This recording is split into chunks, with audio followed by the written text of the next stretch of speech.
Do, do, do, do, do, do, do. Boom. Yes? We're live. Hello, Eric. Hello, Joe. Thanks for doing this, man. Jamie had a question. You're not related to that other fella, the other Weinstein fella that's in trouble right now? Brett Weinstein? No, that's your brother. The other guy. Oh, Weinstein? Oh, the other guy. Yeah. I don't know him. Okay. That other guy's in trouble. Like two more women, Angelina Jolie and Gwyneth Paltrow. They both came out today. Yeah, I don't think it's going to stop there. Seems like you might have had a little bit of an issue. Isn't it amazing that someone can get away with something like that for so long, and then one or two people come clean and then the walls come down? The oppressive fist of just his fucking tyranny, whatever that guy did. Yeah, I mean, I think it does speak to the idea that power really exists in an industry in a town like this. Well, it's always been that's been the cliche, right? The casting couch, right? Yes, but I didn't know in the modern era how much power anyone still had. Yeah, I wonder. It's just, and it's also like super left-wing guy. Like really politically connected to social justice ideologies, fighting gun control. I mean, promoting gun control and stumping for Hillary and all this. Yeah. It seems like overcompensation. I didn't want to bring this up right about the bat. We were going to talk about Cuttlefish. I asked you to save the Cuttlefish and this the Cuttlefish. Conversation about a giant cuttlefish. Well, we were talking about... I mean, all of these are just like incredible hot button topics. But we were talking before about your conversation on male and female programming in the mind on male and female biological frames. And what I was going to talk about there was that you can actually have in other species, which aren't nearly as controversial as humans, a rational basis for something like transphobia in an evolutionary context. So the giant cuttlefish, which I think is called Cephalopod, I'm not a biologist, the males are incredibly large, so they're very sexually dimorphic. And you've got these tiny or smaller males who don't have a good strategy for keeping a lot of females underneath them. The males are incredibly large, or the females? Males are incredibly large. Okay. The females tend to be much smaller. Okay. And when the females are impressed, they accept shelter underneath one of these giant males. Huh. But then you have these other males who aren't nearly as big, which might be called sneaker males. And the sneaker males start retracting the tentacles that identify them as male and changing through their chromatophores, their presentation to look female. And then the giant males invite these males disguised as females through behavioral change underneath. And we've now proven, I believe, that these sneaker males inseminate the females while the larger males are getting duped. Now, are the larger males larger because they just have better genetics, or are they larger because they're older? Well, the question about better genetics, key question is who leaves the lineages that matter over time. So if you're wasting all of your energy on a strategy, and in fact what you're doing is you're providing protection for sneaker males to get busy with the females who seem to be equally happy to reward a devious male as a strong one. I'm put in mind of the old Willie Dixon blues song, I'm a backdoor man, the men don't know, but the little girls understand. Definitely females favor a variety of strategies, whether communicating strength and dominance, cleverness, or anything that females are likely to decide will benefit their offspring. Yeah, that's a great name for them too. Sneaker males. Is that like the technical male? The technical term for those small males? I've seen it in lizards, and I don't know the Cephalopod giant cuttlefish system, but I'm obsessed with cephalopods, so I should probably go back and do some homework on them. I didn't know we would be starting out with we can talk about anything, Harvey Weinstein it's a good and thing. giant Yeah. giant cuttlefish. Weinstein versus Weinstein. That's the difference. I'm definitely keeping that distinction. Yeah. It's a good distinction now. Right now. It's good to make a separation. So cephalopods, including cuttlefish, octopods, squids, Nautilus. and then they all sort of came from mollusks, right? This is the craziest thing in the world, right? I mean, we're not guaranteed to meet an alien intelligence during our lifetimes, but the idea that such genius exists in mollusks where you least expect it is probably the closest we're ever going to get to aliens. So, I mean, I think that it's sort of, there's a secret international conspiracy, people who have realized this and, just freak out on cephalopods. And they know every crazy thing that cephalopods have been proven to understand, and where their cognitive capabilities just sort of wow us. I mean, the cognitive capabilities, their camouflage capabilities, the strategies that they use for attacking bait fish. And there's a video that I put up on my Twitter really recently of a cuttlefish that opens up like a flower and shoots its tongue out and gets this fish and then just sucks it into its body.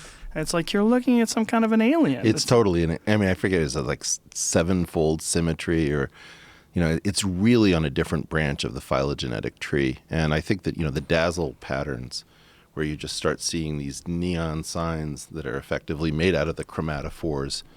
And if you've seen the videos where people put them on against like really artificial patterns, like chessboards or chintz or things, and the cuttlefish has to figure out, okay, how do I blend in with that? Yeah. And they do their best to mock it, but the natural world, they mimic perfectly. Well, not really, I think. Octopus can do it? Some octopus can do it. I think what happens is octopi. That... Yeah, I don't know that one. I guess it's octopi. But I think what they do is they actually sort of do much less than we are imagining. And they use the fact that our brains are interpolating. So they're in part not matching the background as well as we think, but they're doing it well enough that our brains sort of make up the difference. Huh. That's weird. I mean, but what would be the difference between the way we interpret their visual, whatever camouflage they're giving off? Because it's a visual camouflage, right? Well, yeah. If you look at some of the camouflage videos, like the first 7 times you see it, you can't imagine. Yeah. But then after a while, you say, "Oh wow, there really is a difference." And somehow, I did the interpolation to help out that which is trying to escape my detection. Well, I mean, there's definitely a distinction. You can kind of tell once you look at it, but it's so insanely impressive in comparison to pretty much almost every other life form. What they can do in terms of, like, they could change their texture. That's one of the, like, when they sit on a coral reef and they start looking like a coral reef, like, whoa. Have you checked out the mimic octopus? Yes. Right. So like that one, 5 or 6 different disguises. Yeah. I can't even imagine that. Usually when you have mimicry, it's dedicated or obligate, like a stick bug or a leaf insect. It's only going to do that one trick. Yeah, what's interesting too is, like, I've heard a real legitimate argument for people that are opposed to eating animal protein that mollusks, especially like clams and mussels and things along those lines, are more primitive in terms of their ability to recognize or have any sense of what pain is, any sort of communication, any sort of interpretation of danger, that all they do is just close, right? And that in closing, we've interpreted that to mean it's an animal, and that this animal life form is like, it's like eating a living thing versus like eating plants. But I've heard it argued, actually Sam Harris is the first one to bring it up. This is actually a moral argument that they sense less than plants do, and that they're more primitive than plants are. But yet, from the mollusks family, you have octopus. And there's a good argument that you probably shouldn't be eating octopus like you shouldn't be eating monkeys. Like an octopus is fucking smart, like crazy, sneaky smart. It's them or us, Joe. Oh, that's a good way to look at it. I mean, In that case, they are delicious. I think if you ever look at Humboldt's squid, schooling and descending as one of the great nightmares of all time. I don't think I've seen a Humboldt squid. What's a Humboldt squid? Sometimes they call them red devils off like the coast of Baja California, and they're just social and they're terrifying because they attack in groups. So they plan it. Or they coordinate in some way. In some way. I mean, obviously, the chromatophores must have some ability to do signaling. And I think that, with respect to, we have to figure out whether it's really intelligence that causes us to become empathic. Because, obviously, if you're at war and you think highly of your enemy, you have to guard against your own empathy so that you can be an effective warrior. You have to ask the question, if monkeys and apes are among the most intelligent beings, do I actually feel some revulsion for just how savage chimpanzees are as compared to, say, bonobos or gibbons? Yeah, isn't that the real argument or the real fascinating conversation is what happened in the evolutionary chain? Like, why did bonobos become these peaceful sexual creatures and chimps become these warring, savage psychos? Like, what? They look so similar. Like, what happened? Well, that one I don't know. But there's an interesting system in dung beetles where if you look at the armaments that they have on their head for warring between males, there's a conserved quantity between the length of the copulatory apparatus and the size of the weaponry. So the more weapons, the smaller the penis is. And so, there are all these crazy trade-offs in apes between relative testicular size and penile size. For gorillas, right? For gorillas have tiny little penises, but enormous bodies and giant fangs and little tiny 1-inch penis. Yeah, I guess. Yeah. But chimpanzees have big penises and big testicles. Both? Yeah. They say that chimpanzees, there's a direct correlation between promiscuous females and the size of their testicles. I don't remember that one. But the question about, I also worry that we've idealized the bonobos too much. And, we're sort of, it's very hard to be sympathetic with the chimps after Jane Goodall showed us what they're capable of. Right. But in part, the cold logic of the natural world, in general, it's usually some reason that makes complete sense. It can't be sentimental. Anytime you bring sentimentality in, you usually screw up a good theory.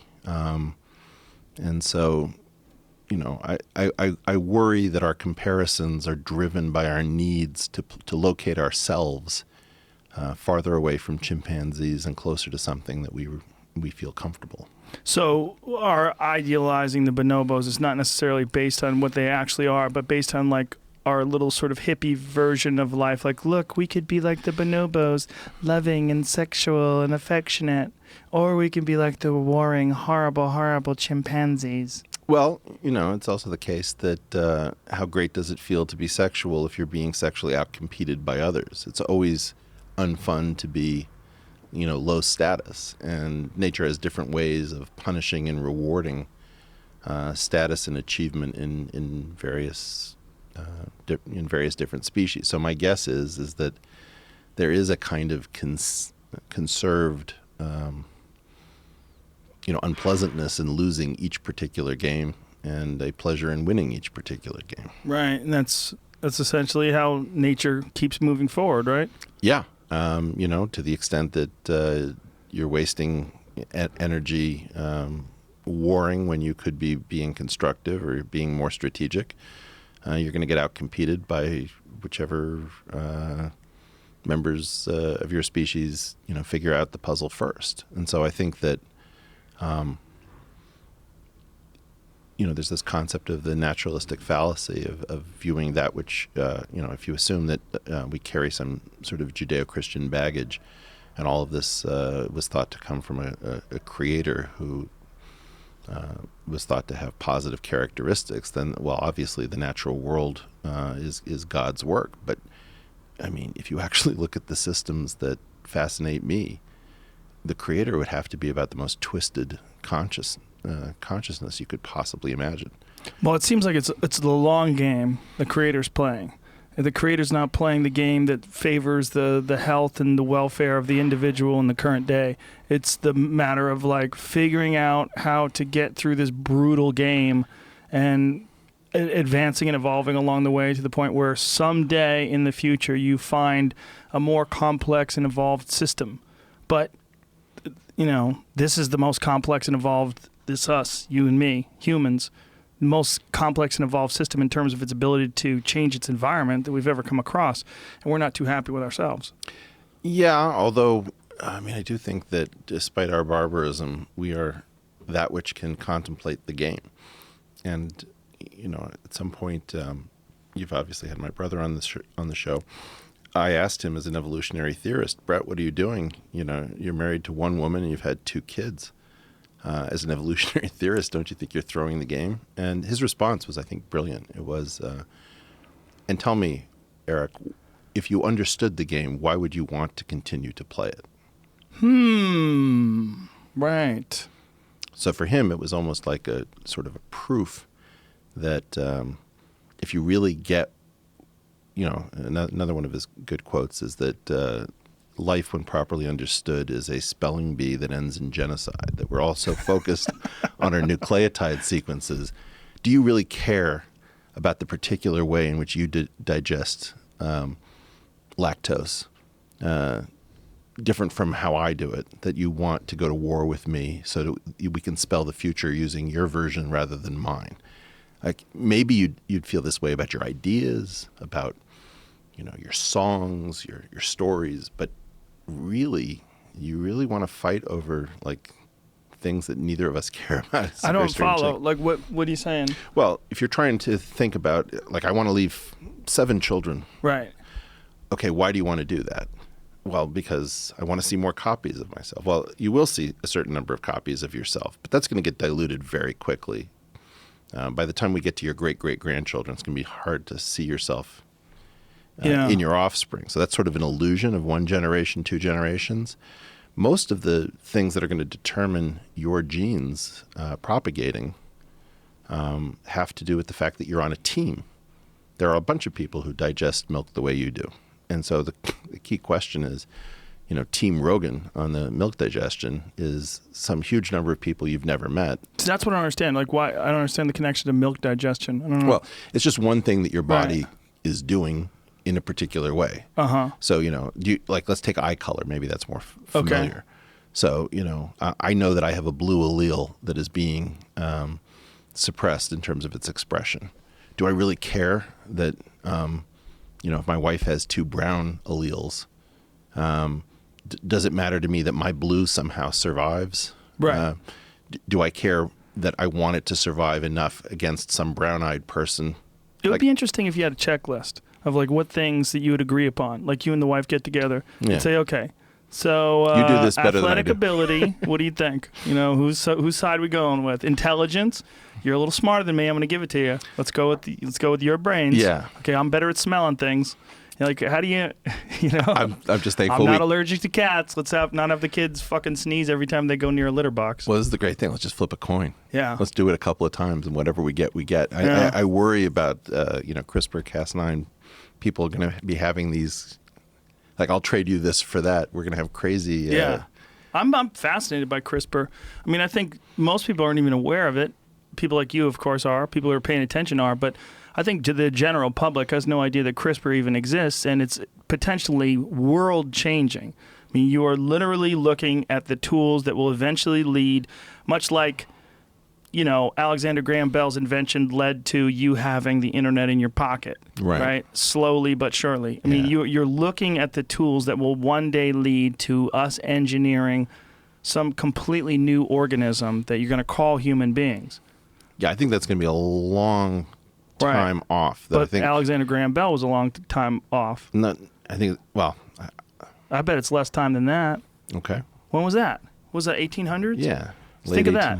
Okay. What are the odds? 2017 to the late 1800s? You don't think 2117 we're going to have fucking Incredible Hulks and Thors and women that look like Wonder Woman? There's not going to be a single troll-like looking person left when the I think we're going to be able to do a lot down. of I think we're going to be able to do a lot more combinatorics of swapping something in that's known to work and swapping something out. But when we actually get to like authorship, where we're like, okay, I got this great idea for a human being. Right. I'm going to start from scratch. There's a lot of optimism that for which I am the pessimist. Uploading the mind to a computer. Yeah, you pessimist of Kurzweil's ideas? Yeah, well, not in the sense that we're never going to get anywhere close, but just there's you don't think this it's 2045? That's what they're aiming for. I mean, I'm optimistic about certain things that turned out to be a lot easier than we expected. I think that a lot of things that we thought were going to require artificial general intelligence are going to succumb to much simpler systems. And so, you might have thought that, for example, if you played through the great chess games of, the 1800s, like Morphy and Anderson and things, you might say, well, that's just a uniquely human activity. And then you find out, no, computers can trounce humans at chess because it's not, it wasn't what you thought it was. And maybe music will be the next thing to succumb because that's really highly regular. And right. Well, music is also intensely creative and emotive. Right, it sparks feeling in humans, and I don't think you could really.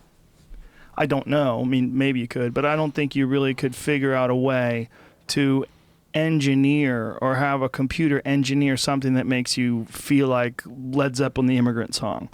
There's just like a bizarre feeling to someone's art that comes through when you listen to it, and you're like, oh, this is fucking great.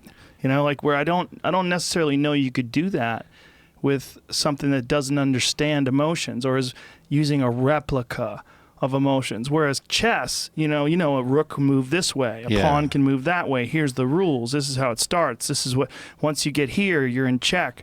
Like those things seem pretty straightforward. You're dealing with squares. It's very mathematic. One person moves and another one moves. Whereas there's this fluid nature to art, literature, and music and I'll comedy. take the other half of that. I think I disagree. Really? Yeah, I mean, so I don't know why you chose the Immigrant. That's like. I love that song. You know why? Because I'm gonna go to cryotherapy after this. That's the song that I listen to. Yeah. Okay. Come from land, the ice and snow. Hammer of the gods. It's just a good song. So if you'd taken Roy Orbison's Pretty Woman, okay, right? So do you have the main riff from that song in your head, like Pretty Woman walking down the street, right? But pretty woman, like dude, I kind of like to meet. Or now we're gonna have to right. Yeah. But the riff is like do do do do do do do do do do do do. Right. So if you take a guitar string and you split it into 4 equal parts, you put your finger over 1/4 of the string, and then you start just plucking the string and hovering above the string so you don't actually push it to the fretboard. Mm-hmm. Those notes occur naturally as the harmonics in the expansion of the vibrating string. So those notes were not really chosen by Roy Orbison or whoever wrote the song. They were really chosen by like a Fourier series. And it feels like it's a riff. But I discovered this when I was in Indonesia, as I would start playing that, and people would react. And I thought, like, why that song?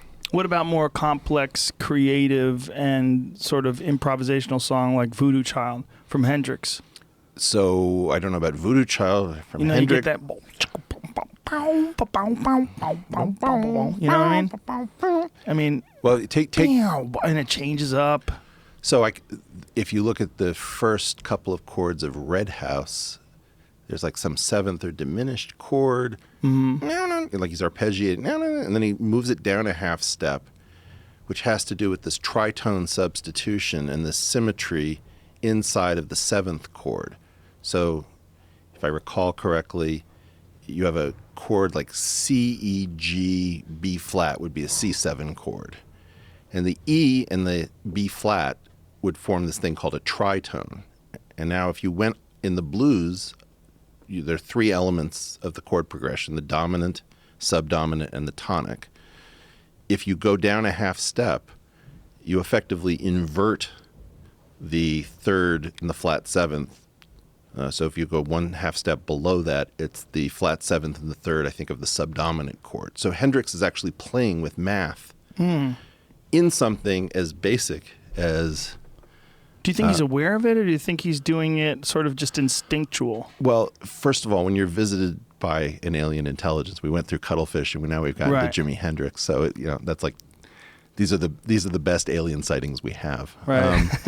It's very hard to speculate, but I just look at everything I've been able to understand about what he did, and you're dealing with a supermind as well as an intuitive mastery of the instrument, complete understanding of the chords and progressions, and just the ability to improvise and to make it sound different, adding the wah-wah pedal and all that distortion and all the shit that he used to do. And the fact that he imparts more into one note. Like, I wouldn't even know how to notate.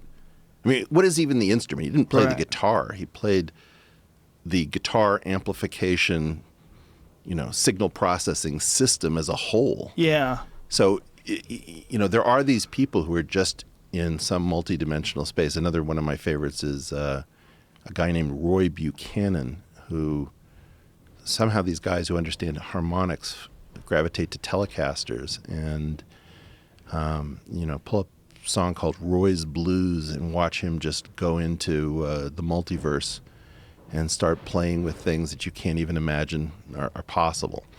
So I do think that there's a very close relationship between algorithms and emotion. And I just did this one for an old tweet of mine where I wrote a Python program that actually runs from the tweet. So the entire program is in the tweet. And its purpose is to generate the chord progression for Pachelbel's canon, which is, if you want people to cry at a wedding, that's the chord progression to play. And so the idea that it's actually an algorithm that breaks your heart is very frightening. We're dealing with some insane noise in the background here, folks. They're doing some shit to our roof. These are the last days that we're in the studio, by the way, which is hilarious, that it's sort of highlighting why we need to get the fuck out of here. But I don't know what they're doing to this. I mean, does it even rain anymore? What are they doing? Fixing the roof? Put a fucking tarp up there, assholes. The guy even asked me right before the show. He's like, "What time do you tape?" I told him. He's like, "Oh, well, that's right about the time we're lighting explosions right above your head." Sorry. For people listening to this, like, what the fuck is that noise? That's what the noise is. They're banging around the roof. Pinned down by enemy fire. Yeah. Well, I mean, I think it's also me as a human. I probably have some bias, some stupid idea that creativity is impossible to recreate. That whatever it leads to a person being able to make some beautiful song or create some amazing book is impossible for some sort of a computer to figure that out on its own. Well, I would go and hang out in a modern recording studio and watch them move the beat around and mutate it and change it. Or if you think about like that moment where Cher said, "Hey, I don't think auto-tune should be used to correct my voice in a sly way. I'm going to use this as the instrument itself." Right. And suddenly this metallic voice actually becomes an anthem. And you start, Robo-Cher is incredibly inspiring.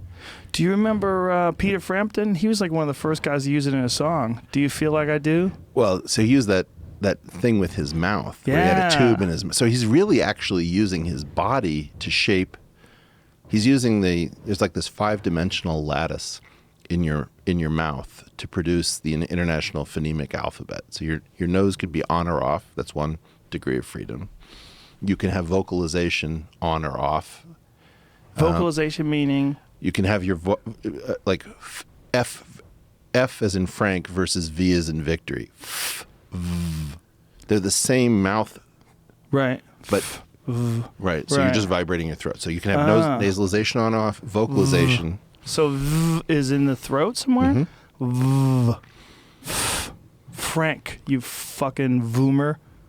Like S versus Z would be another pair. Okay. So the sound that you're making with your throat. Right. And then you have like your lips in one of 3 positions. So that's a third degree of freedom. Then your tongue can be in one of 5 positions, and it can be fully elevated, half elevated, or not elevated at all. So there's like 5-parameter family that generates what's called the International Phonemic Alphabet. And, one of the cool things to think about is how could you create an instrument that naturally allowed you phonemic productions, that you're not just doing these, simple ringing tones. Well, there's got to be a way to just recreate it physically, right? To just make an artificial head.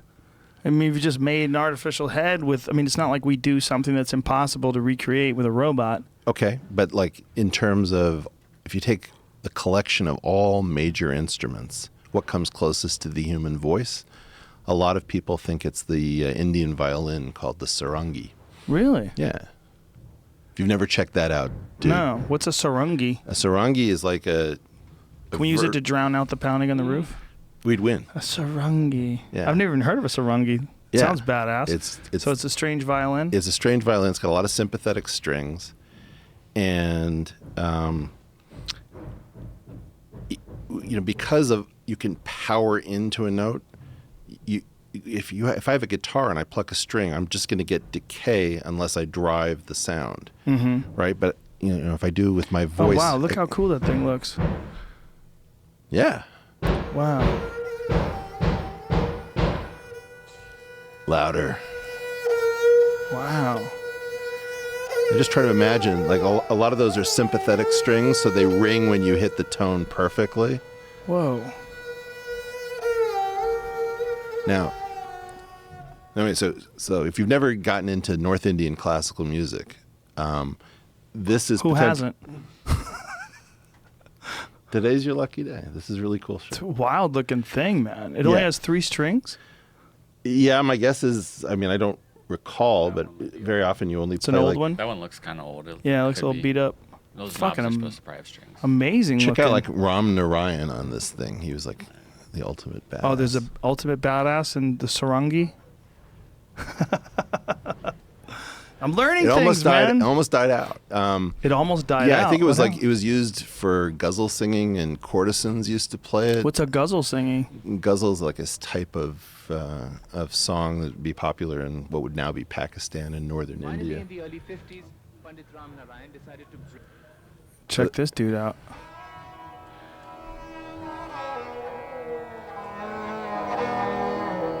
Do you remember Zamfir, Master of the Pan Flute? They'd have those late night ads. Remember that? That shit died off quick, huh? I am that old. That pan flute thing really never caught on. This is way better than the pan flute, though. Do you think this guy has groupies? I know he does. Does he teach yoga too? Seems like he would. Well, so you see the drums on the left. Yeah. So that's the tabla and the bayan, and that is the, I think many people would consider North Indian drumming to be the world's most advanced rhythmic system. Really? Yeah. I mean, even more than Africa. The speed of articulation, it goes at the speed of speech. And if you take the Hindi verb to speak, bolna, they have this system that they call the bowls. And to speak the bowls is to say what you would instruct your hands to do if you were playing the drums. Oh, wow, look at him. Oh, I've heard sounds like this before, for sure. Like, I'm a fan of Dollar Mendy. I like Dollar Mendy's music. Okay. He's got some cool music. And he has this kind of shit in the background a lot. Do you know who he is, right? I do not. You don't know who Dollar Mendy is? I should. What is this song, the big famous song? I think it's called Tunic Tune. It's really a badass song. It's I really love music where I don't know what they're saying. I enjoy that because it just like you just kind of get a feel for the song and you have no idea what the actual words were. They could be totally corny. Yeah.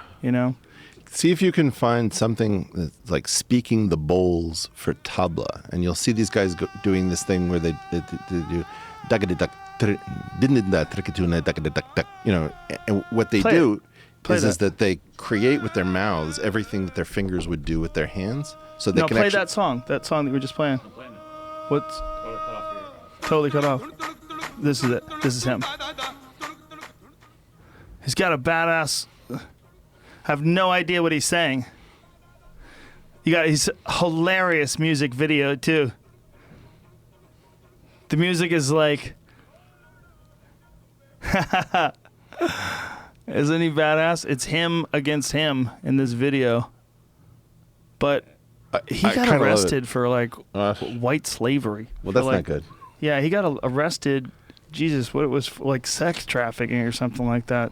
Some kind of sex slave trafficking or something like that. He was a part of some, I don't know.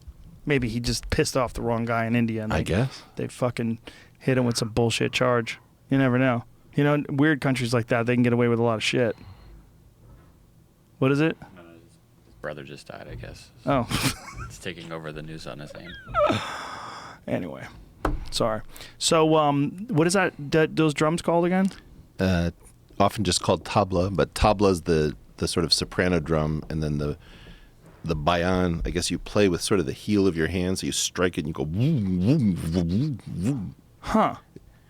And I think the world's best practitioner is this guy who lives in Marin County now. Really? Zakir Hussain, who's the child of Allah Raqqa, who was like the badass of his time. And it's one of these things where I think you sort of have to be born almost into the family to have this passed down.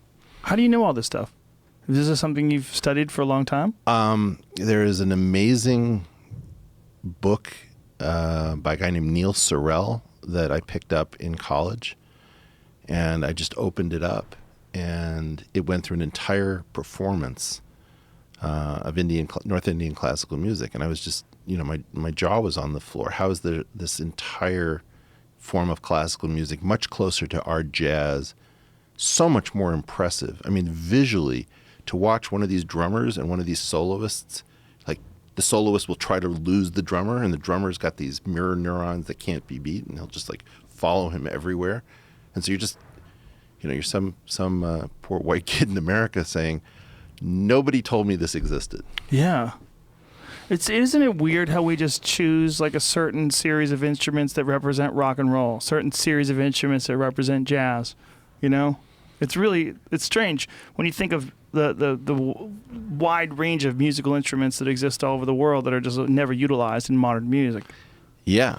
And I do think that we've become too complacent. We should be, like Ian Anderson with Jethro Tull. Yeah. Why, if you listen to the flute solo on Locomotive Breath, that'll get me going every goddamn time. And why didn't that take off? Why didn't it take it off? Yeah. The clarinet was lost to jazz. Used to be this incredibly dominant instrument, and coming out of like the klezmer tradition, it rocked, and then it sort of became this non-thing. And at some point I saw a guy named Tony Scott, who was like the last great clarinetist in jazz, who went off to Japan to study Zen for years, and he came back for a birthday concert, and he blew Dizzy Gillespie and Benny Carter off the stage. And I was just thinking, like, oh, I forgot clarinet can be the kick-ass instrument. Yeah, most people think of it as something you're forced to take in high school.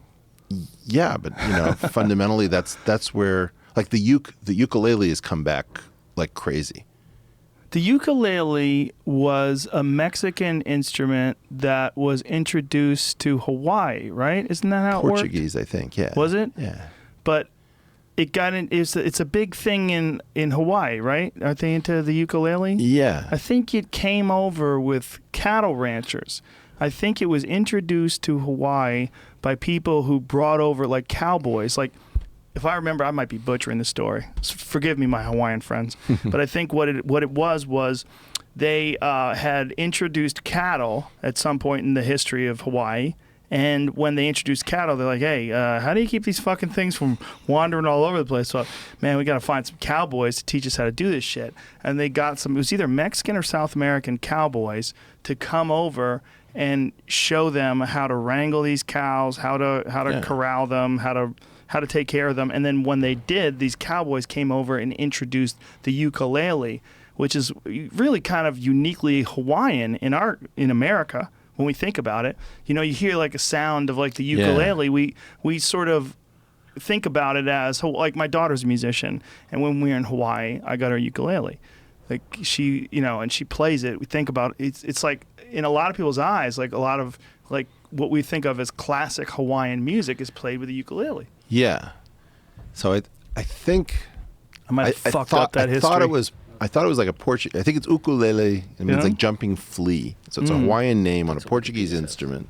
What's that? That's what Wikipedia says. They attribute it to 3 Portuguese immigrants in the 1880s that developed it from 3 other guitar-like instruments from Portugal called the machete, cavaquinho, and stuff. That's the origin of the ukulele, but how did it get to Hawaii? It says they were in Hawaii. Oh, they were in Hawaii. Those guys were in Hawaii. Oh, so they brought it to Hawaii? The very guys who made it? That's what Wikipedia says. So. But it's not. Wikipedia also said Brian Callen's my brother, There you go. and I have some weird diseases that I don't really have. Wikipedia is awesome. I just love the fact they just let people just edit it. Like anytime there's a podcast and something fucked up happens, you go to the person's Wikipedia page and they'll totally butcher it. Well, the amazing thing is that it works at all. Yes, that's it. That is amazing, right? It is amazing. I never would have guessed that. Yeah, right? Like some user-edited thing that's sort of... What's amazing also is there's only one Snopes. Like there's only one like real... well-regarded fact-checking website. Like someone will say, like, "Hey, why don't you Snopes that?" Right? I wouldn't. I wouldn't anymore. Yeah. Yeah, I'm distrustful. You're distressed about. I'm distrustful. Distrustful of Snopes. Why? Do you feel like they're left-leaning, or do you feel like they're just not necessarily 100% honest, or what do you think? Well, Or you think the guy gets a lot of hookers and does a lot of blow and is not really paying attention sometimes? The history of it is fucking hilarious. The guy, he just shacks up with some escort and she becomes the main editor. I'm going to have some more DMT before I answer that. I think that, I think that the IQ needed to sort fact from fiction at the moment is enormous. The amount of money you'd need would be Oh, yeah, right? fantastic. Especially today with hashtag fake news. Yeah. So I am... I'm sort of feeling like I'm witnessing the battle for whether any authority exists at all. And the claim that you fact check has been synonymized with the fact that you're truthful, which is total nonsense. In other words, if I accurately represent 3 people who were in a scene and I leave out 2 others, and somebody says, that fact, that picture is fake. I say, no, these 3 people really were there. Yes, but you filtered out those other things. You can tell lies by leaving things out, by insinuation. I have this whole riff on what I frequently refer to as Russell conjugation that other people call emotive conjugation. So, the difference between Fink versus whistleblower is how I usually introduce this. These are technically synonyms in English, but you cannot substitute one for the other. Yeah, rat and whistleblower don't. Yeah. Well, whistleblower is usually one of the only positive ones. Chelsea Manning is a highly regarded rat. Exactly. It doesn't work because of the emotional shading. Yeah. And so, like another thing is to get somebody proximate to something very disturbing. So Ben Shapiro and I were in this article about how the alt-right was outraged, and we were the 2 people cited. You were supposed to be alt-right? You? Right. Jesus Christ, this alt-right thing is a weird thing to define. No. It's a great game. You have to appreciate what it is. Okay. So if you're trying to silence the very small number of people who are probably your guests, the right thing to do is to make sure that they're proximate to lots of terrible stuff. Right. So that people who are too busy to sort things out say, well, I neither condemn nor condone. Because all you're trying to do is to muddle everything. You need enough fear, uncertainty, and doubt in order to get the job done. And so it doesn't matter that the article says, in the banner headline, alt-right enraged, and then the 2 people, listed are like Jews who opposed Trump.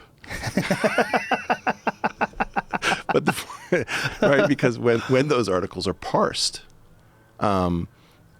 it shows up as well. You were in a bunch of articles about the alt-right. Yeah. Okay, so I get it. You're really not paying attention.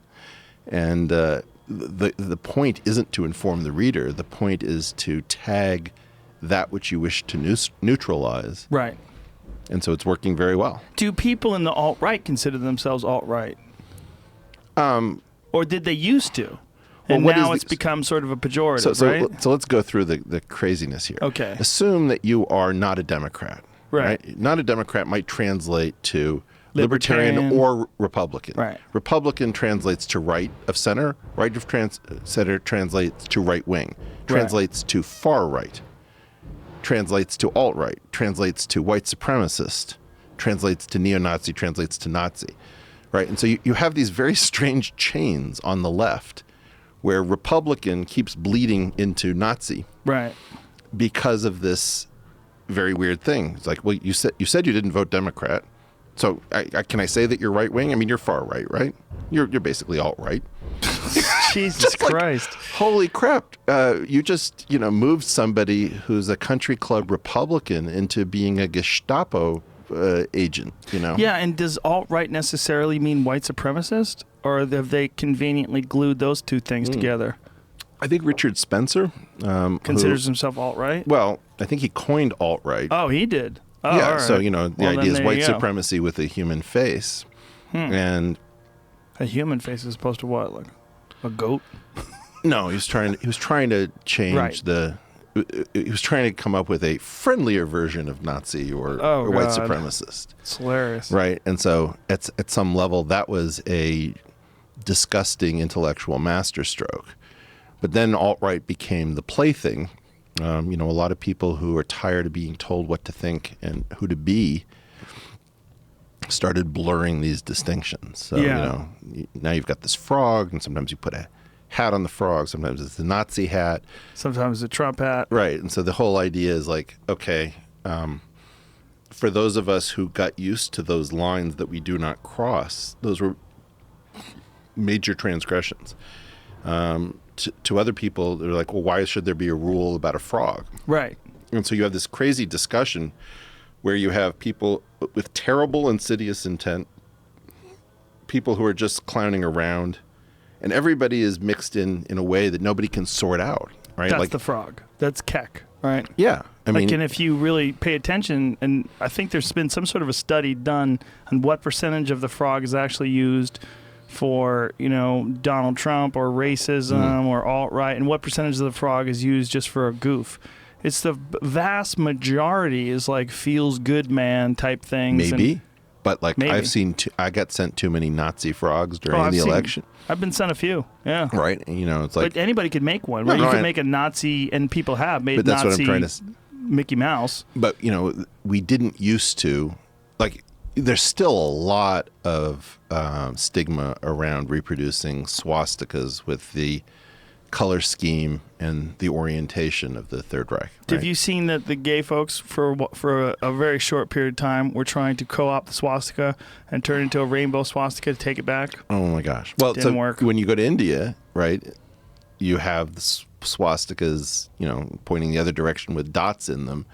And so if you come from an American Yes. context, you're just fucking triggered all There's the a time. place up here. There's a place in Chatsworth, I believe, that is in a very, very old Indian temple that has swastikas on it. And there's a large sign, but it's not a swastika. It's a reverse swastika. There's a large sign explaining, like, hey, this is an ancient Hindu symbol, and we've had it for a long time. And Longer, right? Yeah, I mean, my lot guess, longer. I haven't looked at the etymology, but I would guess that swa comes from beautiful in Sanskrit or something. And so, the question about who does a symbol belong to, right. and And when is it inexorable? and when is it inexorable? When is it that symmetry pattern? I have no question that you might find that symmetry pattern in nature, Right. or in 9th century Islamic architecture or something. Well, the hexagon they found on top of Jupiter. You remember that? The storm. Yeah. What if it was a swastika? Could you imagine?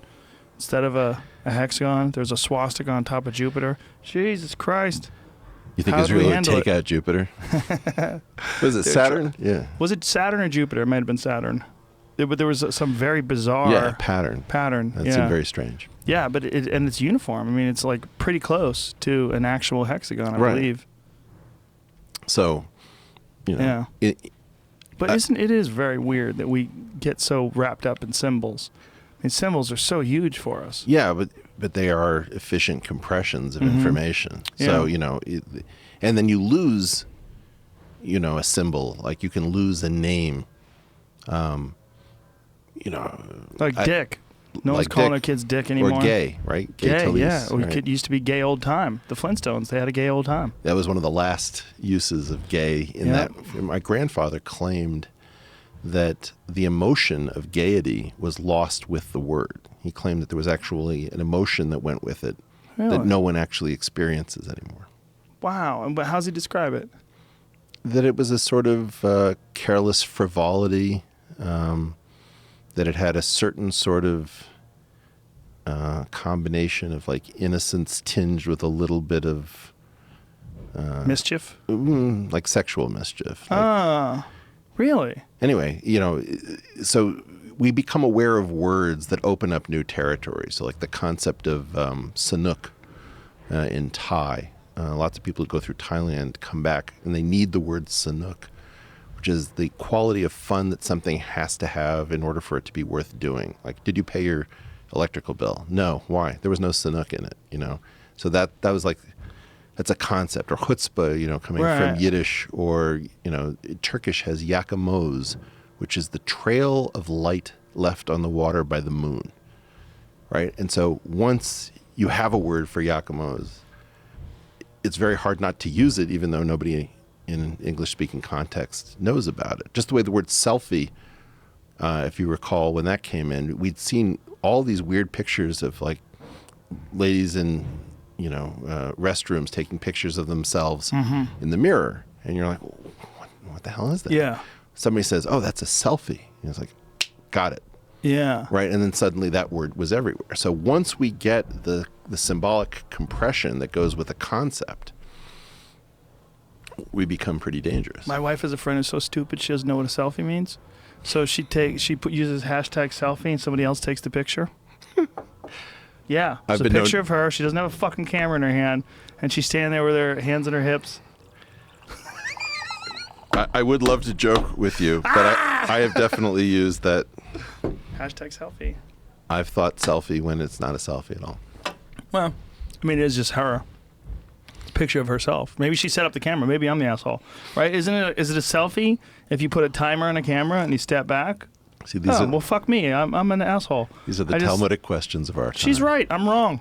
Maybe she's got maybe if you just have a husband that's so dumb, he'll just sit around and take pictures of you so you can put them on Instagram.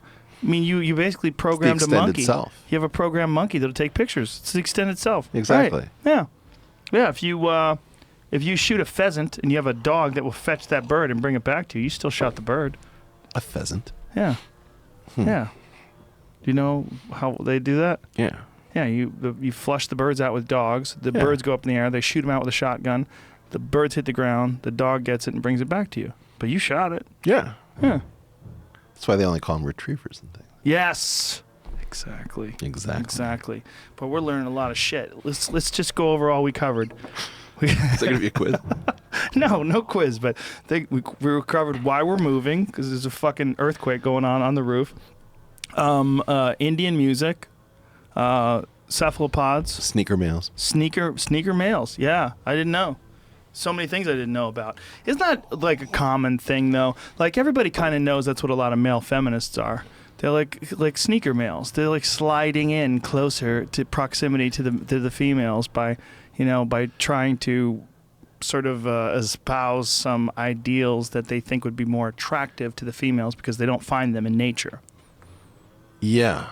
And then the problem is that the ovulatory window comes along and suddenly there's a desire for something completely different. Yeah, they go out with some biker. Right. Immediately. And it's like, what happened with that? It's like, I don't know. It was strangely appealing.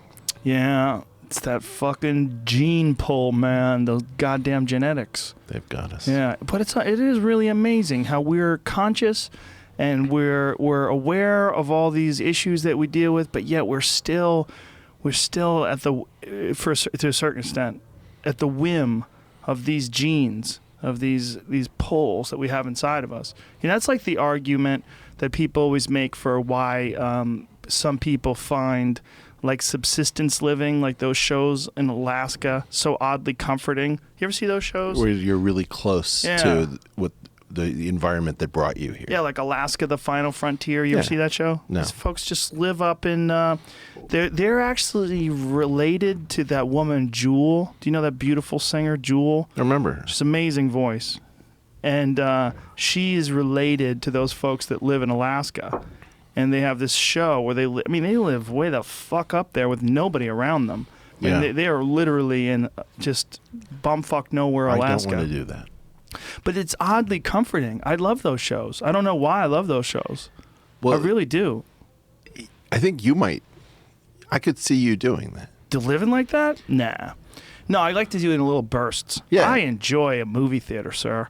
I like a highway. I like to drive cars.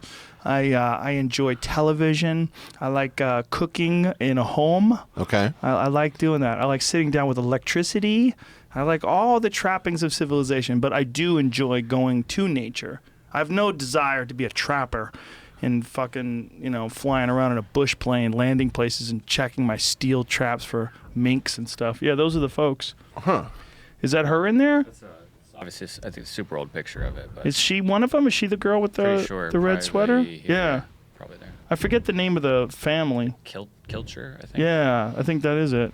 Yeah, But these fucking people, they make their own houses up there. I like that. And somehow or another, she escaped. No, she probably lives in Venice now or some shit. So my arch nemesis is this guy Garrett Lisi who lives in Maui. Oh yeah? Why you guys arch nemesis? You don't have one? I don't think so. You should totally get one. What, are they good for you? Well, first of all, lots of billionaires have forgotten to have an arch nemesis. You go to movies about arch nemesis. I don't know what the plural is, but it's definitely one of these things almost nobody has. And your arch nemesis has to be somewhat like you, so that like there is tension that there should only be one. Oh, yeah. See, I'm not there should only be one guy. I'm a tribal guy. Yeah. I think you should gather up as many people that are like you and support each other. Well, you do end up supporting your arch nemesis. You keep each other going, right? Oh, right, in some sort of a way, right? Yeah. I mean, we definitely need some sort of competition. I definitely believe that. So my arch nemesis took me out into the jungles of northern Maui. To kill you? I thought so. Really? Were you wondering? Yeah. If you have an enemy and he says, "Hey man, you want to go hiking?" You're like, Yeah. "Oh, fuck, bro." Well, I was down for it because I just thought, look, I'm not sure that he's the one who's coming back, right? Right? Yeah. Anyway, we go out on this trail, and we're visiting this PhD mathematician in the jungles. Whoa. And it is, without question, the most mosquito-ridden place I've ever been in my Maui? life. Yeah. It's unlivable. Maui has some incredible rainforests. Incredible. And we get out along this trail, and we hike like a mile or two in, and this guy has built Shangri-La. He's taken this river, and he's been there for like 25, 30, 40 years. And he's a mathematician? Yeah, he's like a PhD in differential geometry. Wow. And he like lives under this amazing durian tree. If you know these, Yeah. like Wait the a minute. nastiest fruit in the world. Durian is that? Yeah, that's that stinky fruit, Oh, yeah. right? Why would he do that? Because if you've ever had great durian, it's one of the great pleasures of life. Really? Oh man. So it stinks, but it tastes good. Yeah, it's like Limburger cheese. Oh, okay. That's a good analysis. So, anyway, this guy has built this like solitary world that nobody is watching. Like it's just it's a performance for one, and it's like this naturally sculpted wonderland that he lives in with all these mosquitoes that he doesn't notice under his durian trees, where he can do mathematics. Why does he not notice them? Is he just Because you've grown been there immune for to 30. 'em? Yeah. Wow. I mean, you can't focus on mosquitoes every day for 30 years. He needs to get one of those thermocells. You ever seen those things? No. Oh, they're amazing. Yeah, if you go to anywhere where the mosquitoes are particularly aggressive, because like if you go to Alaska, have you been to Alaska before? Yes, sir. One thing about Alaska that's fantastic is the mosquitoes are fucking rabid. They are like pit bulls. Me and my friend Ari went fishing in Alaska, and I am not exaggerating. Full in that. gear. No, we didn't. We sprayed ourselves up with fucking horrible chemicals. It probably took a year off my life. But when you step out of the car, I mean, when we opened up, look at that. That's like legitimately what it's like. We opened up the door Yeah. to the car, and within 3 to 5 seconds, know there was that. 100 mosquitoes inside the car. It's fucking insane because they're only alive for like a month, right? It's only warm enough for them to exist for Yeah. a short period of time. So they're insanely aggressive. So anyway, there's this product called Thermacell that outdoors people use. And what it is it's like a small pad that looks like a large square-like piece of gum or something like that. Okay. And you slide this blue pad under this screen, and then you ignite it by pressing a button. This little heating element goes off, and it has like a little fuel canister that keeps this very tiny fire. It's immensely small. Like you have to look in to see if it's lit, right?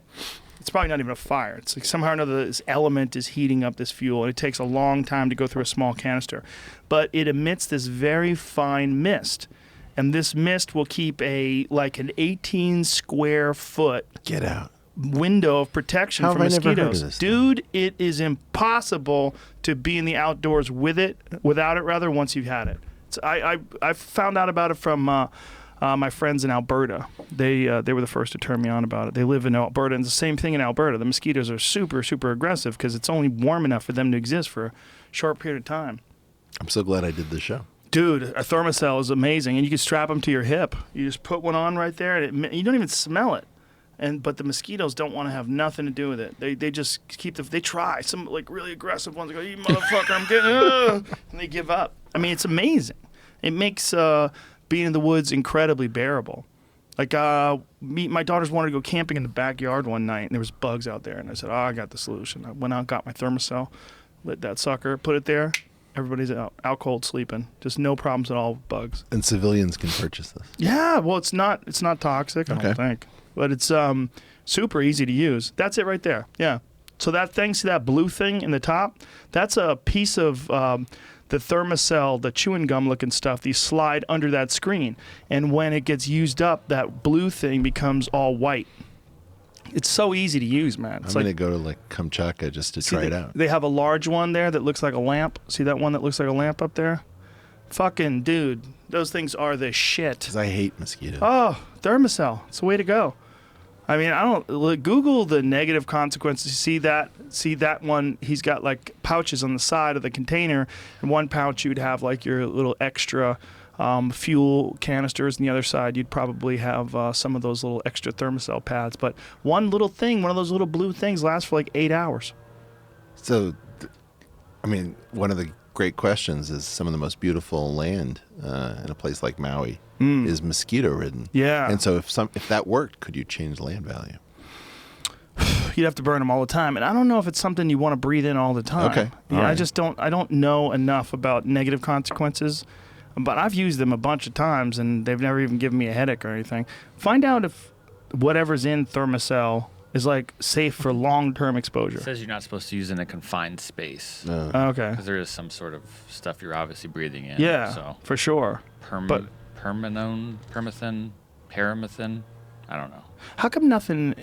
You know, I've asked this before, but when we were kids and you read comic books about like radiation, they always helped people, turned people into fucking superheroes. Yeah.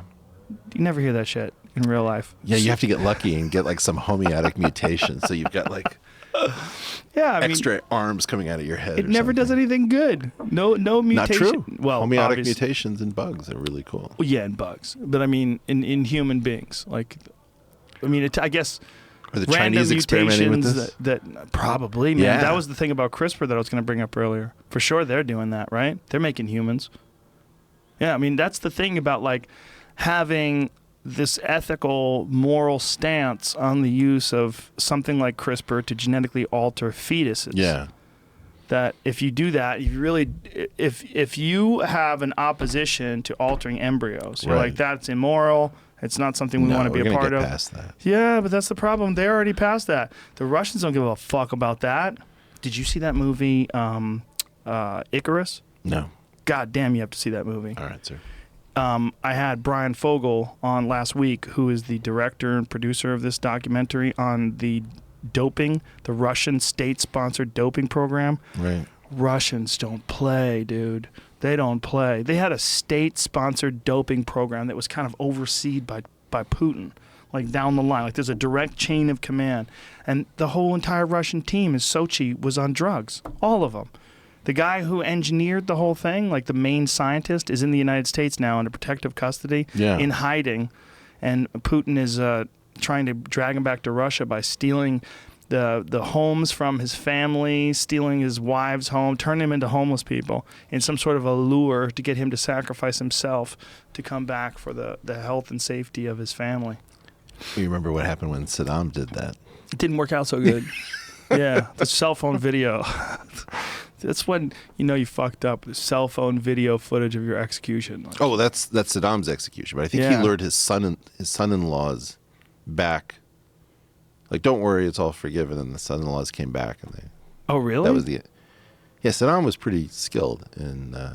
Oh, this was a different situation then. I thought. Yeah, no. I mean, that was a very strange situation because he actually was the only guy who was like, he had his shit together when he was being executed. Yeah, he understood the game. He accepted the game. Yeah, it's like all right, but also he's probably like, Jesus Christ, how many people did I kill? Like I think after you've killed like a few 100,000 people, you're probably like, I probably deserve it. Yeah, I mean, well, I don't know. You ever seen Christopher Hitchens narrating the original Bath Party? I don't even know what to call it. Theatrical video where like half the Bath Party was called out as being revealed traitors, and then the other half of the Bath Party was given sidearms with which to execute them, making them complicit in the founding murder, and it was all filmed. Oh, I'm aware of this, but I didn't know that Christopher Hitchens narrated it. Well, he did something where he brought it to prominence. I mean, I think I was aware of it with just Arabic, and I couldn't tell what was going on. Oh, okay. And then he actually said, okay, look, you have to appreciate...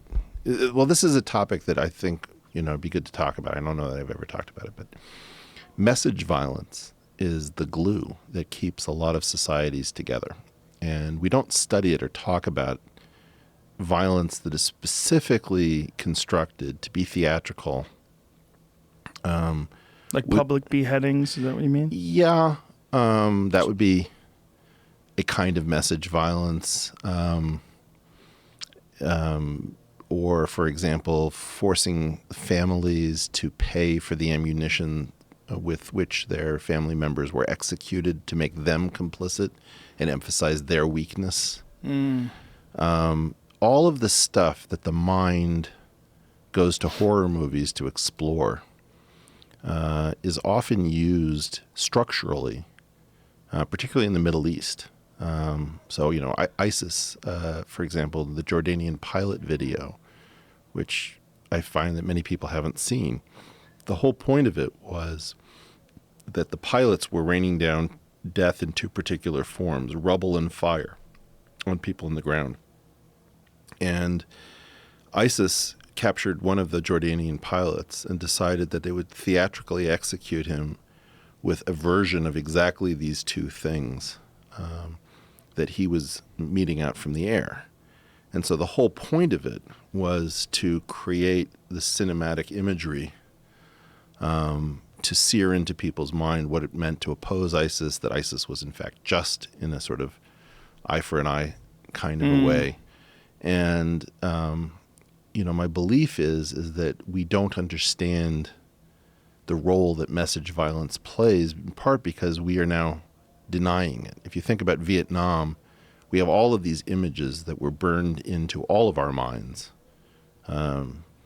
with Pulitzer Prize winning photographs. But in the modern era, you don't have images like that from Iraq because there was a decision that we could not afford, in some sense, to have the kind of opposition that we had to Vietnam when people suddenly said, wait a minute, you're doing what in my name?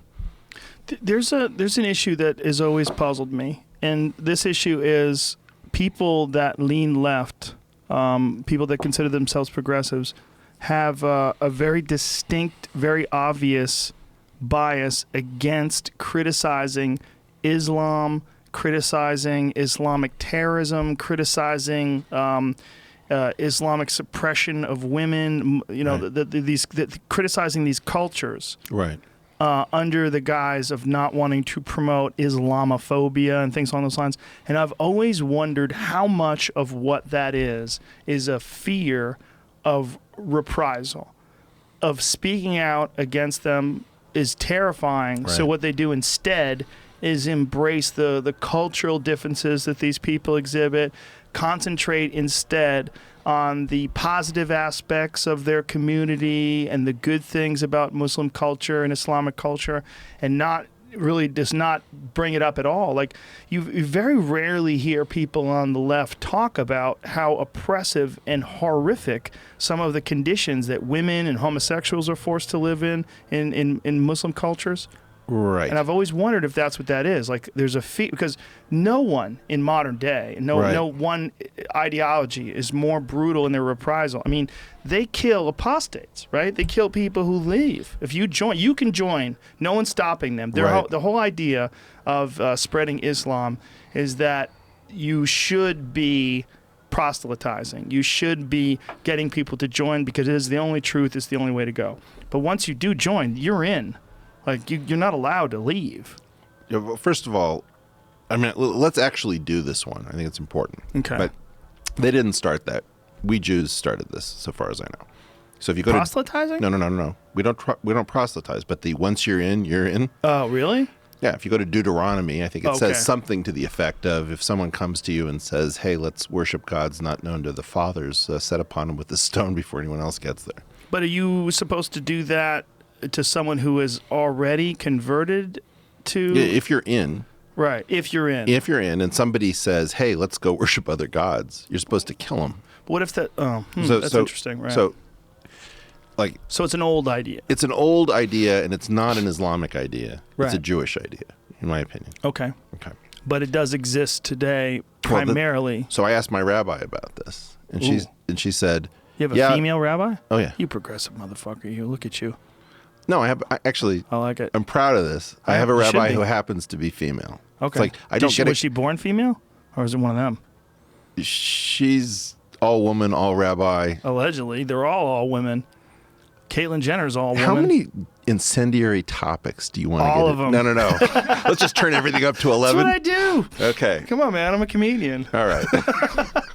I don't have a boss. Well, in 3 minutes, I'm about to be a target. Oh, okay. You're no target. Anyway, okay, you're female rabbi. Yeah. So her point was, and we don't execute anybody because, in effect, that portion of the code never runs. So the Jews have figured out how to have bad code that is almost permanently inoperative. If I could stop you there for a second, one of the unique things about Jews is that there are so many Jewish people that I know that still consider themselves Jewish but are almost totally atheists. Yeah. Like my friend Ari. Like, he was doing this video recently this podcast recently we were doing this challenge where we can't drink or smoke pot or do anything for a month, and we have to do 15 hot yoga classes. And he's going crazy and screaming during his podcast, "I am a Jewish performer, and I live in New York City. I'm supposed to be doing drugs. I'm supposed to be drinking. I like drinking." But he's the biggest atheist I've ever met in my life. Right. Or if not an atheist, he's certainly, at the very least, agnostic. At the very he's definitely not someone who considers himself a religious person. Yeah. But he was. He was, and he escaped the claws of it when he was young. But it's Jews many times think of themselves, it's almost a tribe as much as it is a religion. Like if you sit down and corner most Jews that I know about, like, how much of the Talmud do you follow? How much of the Old Testament do you think is legit? How much of these teachings do you think are imperative for everyday living? The vast majority don't want to have. They're not connected to any of it. Look, if you met anybody following the Old Testament, you wouldn't recognize them as a Jew. Right. Right? I mean, like we have to kill the apostates? Right. I used to live in an ultra-Orthodox neighborhood in Jerusalem, and at some point I was writing on the Sabbath, my final list for leaving, and the kids in the building next door started shouting in Hebrew, "It is forbidden to write on the Sabbath, kill him." Whoa. And the parents had to come out and say, "Knock it off." Like the ultra-Orthodox parents. So they wanted to kill you because you were writing? Because it was literally, that was I was violating. What a bunch of little monsters. No. Momsers is the word you're looking for. Bastards. Oh. Anyway. okay. Yeah, so Jews are big into observance. But part of the relationship is you get to question things at a much deeper level than in most religions. Right. And, I would say I know 6 or 7 rabbis well enough to ask the question about their belief structure. None of them believe in the character of God from the Old Testament. So how do they sort of rationalize the whole thing? Well, that's the whole point is Right. that, you have layers of abstraction. And, if you're really stupid, for example, do you believe that the Supreme Court is 9 black-robed super geniuses who can channel the original intent of the founding fathers? I think they're wizards. Yeah, okay. They dress like wizards. Well, then that settles Yeah. it. I mean, there's a grown-up way of loving your country, and there's a childish way of loving your country. And there's a Yeah. grown-up way of believing in your religion and a childish one. Right. And the childish one is like, yeah, it's all literally. But what is the exactly grown-up way of believing in a religion? Well, I mean, in part, and it's got a lot of hidden instructions. It's not resolved, so that you have these sort of dialectical tensions that. So you have like ethical guidelines as opposed to like Yeah, it's not telling you laws exactly brought what. down from on high in giant stone tablets. Right? Well, thou shalt not kill, but thou shalt not kill has to go up against an admonition to kill, right. right? And so these things are not resolved, and they're. Well, I'm trying to swim back upstream to your original point about Islam, but we're Right. going to get waylaid here. Before we leave Israel or Jews Sure. in particular, there's an answer to this, and I used to know it, but I forgot it. What is the reason why so many European Jews have won Nobel Prizes? So many European Jews are insanely intelligent. Like, what is there? Do you some want the modern social justice answer? It's No. because we cheated physics. I don't That's a want joke. that answer. That's a joke. That's a silly answer. No, but No, they're fucking smart. Like, why? Why are so many insanely intelligent people European Jews? so Is this hard for you to answer being a Jew? yeah, a little bit. Like if you asked me about Well, let's do a different one. Okay. Okay. So from 1897 to 1987, you had all of these different countries winning the Boston Marathon. And then from 1987 to the present, it's basically 2. It's right. Kenya and Ethiopia. Maybe a Korean guy wins it or something. Why is that? Well, now you have this really uncomfortable thing, which is it culture? Is it that those guys in East Africa just have heart? Is it because they really run to school every day, 26 miles? People said that, and then it turns out they take the bus like everybody else. So there can be a genetic predisposition in trade-off space. There can be a cultural premium. So when you have the top marriage prospects, do you marry them off to the richest or the smartest? So in Judaism, there is some weird way in which intellectual prestige proxies for material wealth. So if you have somebody who's insanely smart and not very rich, it can be very prestigious to marry your daughter, let's say, to that student of the Torah. So there are all sorts of cultural strange aspects of this. Is it because money lending was prescribed and forbidden to Christians that this particular facility with mathematics was highly selected for when nobody else was selecting for it? I don't know what the answer is, but I do know that, like in my case, getting a PhD in mathematics, using an Ivy League education for that, or in my brother's case, giving up an Ivy League education to make a point standing up for social justice. These are sort of self-destructive things in most cultures. Standing up for social justice against social justice warriors. Which Well, is no. really hilarious. In his case, in 1987, he stood up because a Jewish fraternity was using black strippers for sexual entertainment to lure in incoming freshmen, and he said, "Okay, this is some sort of class-oriented thing where we're exploiting one group." Oh, so there's a different situation. No. Yeah. So Yeah. he had to leave University of Pennsylvania under death threats Wow. So, this is like the great irony of my brother's situation is that... For people who don't know, who your brother Brett Weinstein is Weinstein. Harvey Weinstein.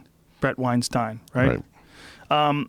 Brett was the guy that was the part of the whole Evergreen College fiasco. He's been on this podcast twice. I suggest if you're interested, you could either Google his name and get the story from a multitude of sources, or listen to the original podcast where he sort of laid it out. It was before the settlement with the college, before he wound up leaving. And, I really hope that he goes the Jordan Peterson route, meaning that he starts putting up these lectures and some of these ideas that he has, just putting them up online, just putting videos up, and Patreon. I know he's got a Patreon page now, correct? Yeah, and which is a great way to do it too. But Jordan is making more money from doing that than he ever did from college. Yeah, from teaching at university. I want to support. The other thing is that we have to make the case because he can't, because it'll look wrong. Right. Hire this motherfucker. Yeah, hire that motherfucker. Yeah, I mean, he's amazing. He's a straight up genius. I have a recommendation for him from his old advisor, who I think, said he's the top student in 40 years of advising. And we have to recognize that if you want this stuff to stop, you have to make it not pay to drive super smart people who are courageous enough to be open in their thinking and to share. I'm sorry, keep going. Yeah. And to share.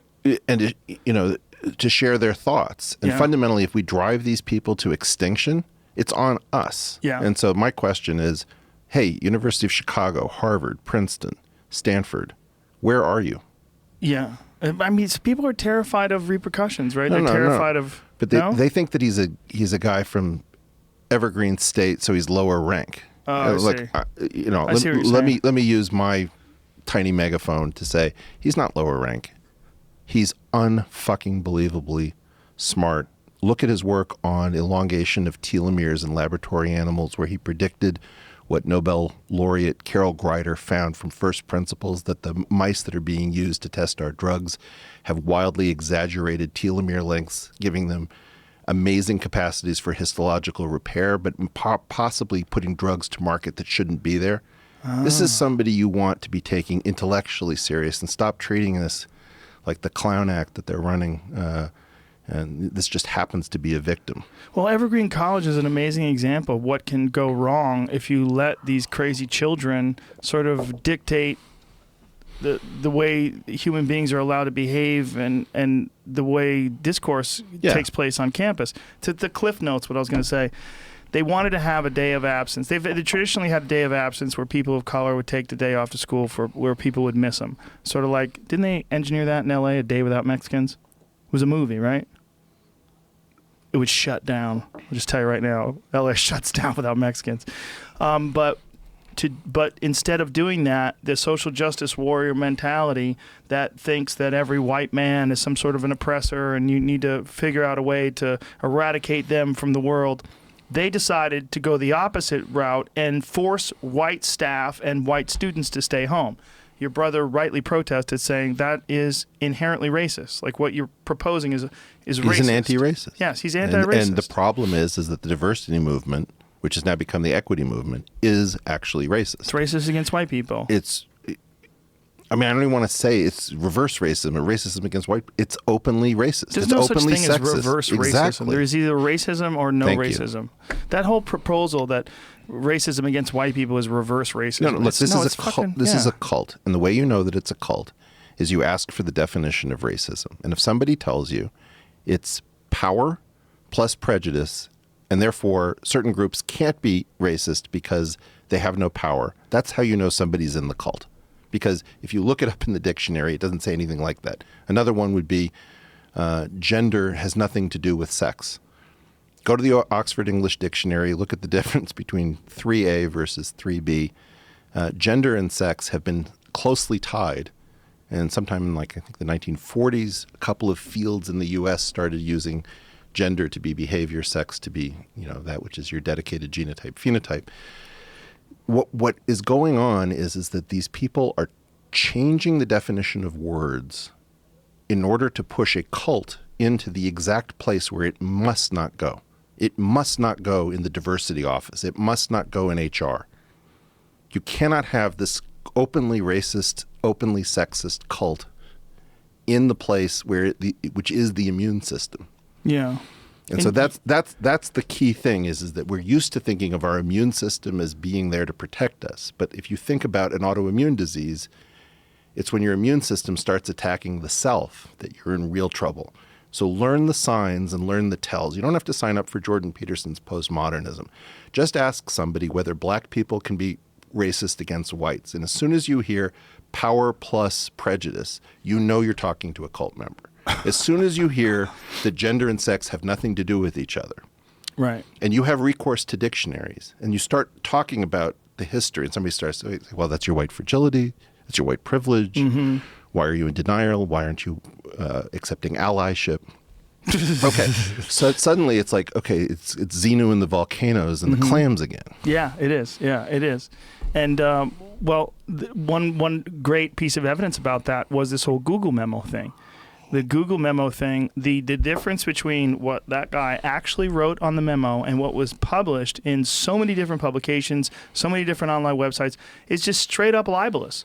Like that guy, I know he's going to sue Google, but he could probably sue a host of people once he's done with that. Because they changed what he wrote and turned him into this horrible, evil, sexist person to the point where the CEO of YouTube was saying that she read it and it made her sad, that the whole thing made her sad. Well, he wrote a piece based on why people of different genders are more inclined to gravitate towards specific things. But he made an error. What was the error? The error that he made is that he used a reserved term, neuroticism, from the Big Five personality inventory, where it is a reserved term denoting a particular psychometric.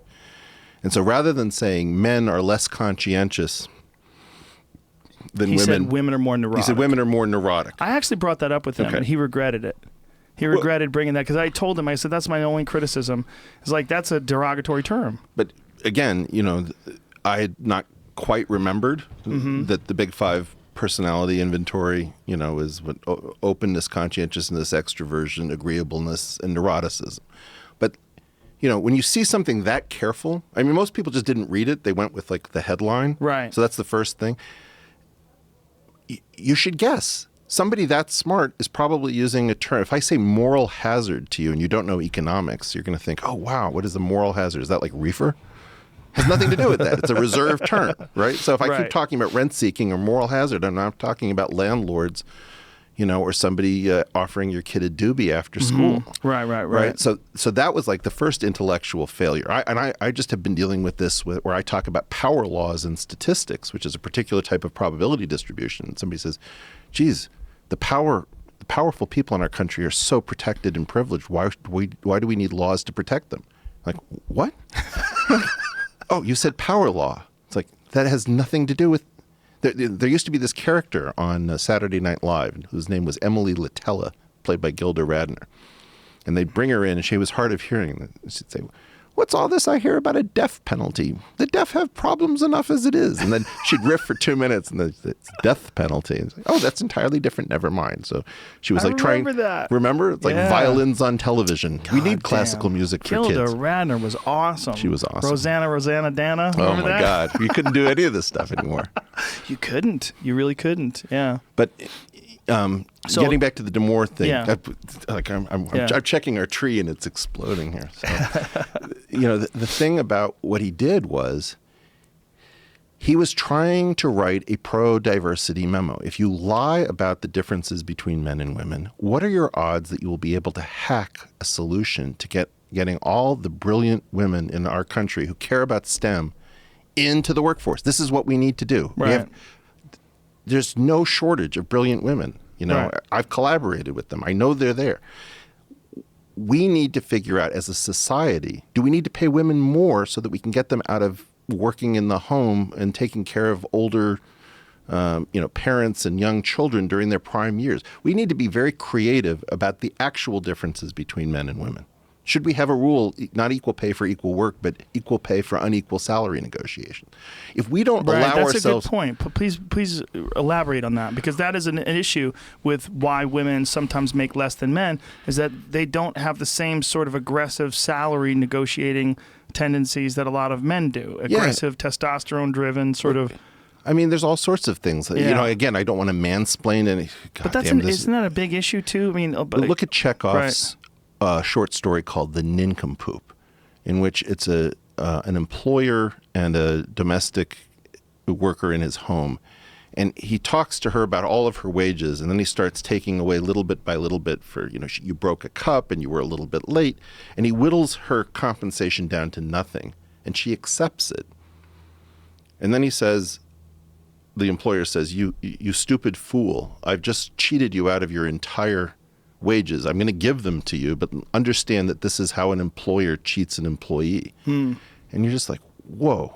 So this is an old Russian speaking a truth, which is don't allow yourself to get taken advantage of. Now, you could say that's really horrible because it's called the nincompoop, right?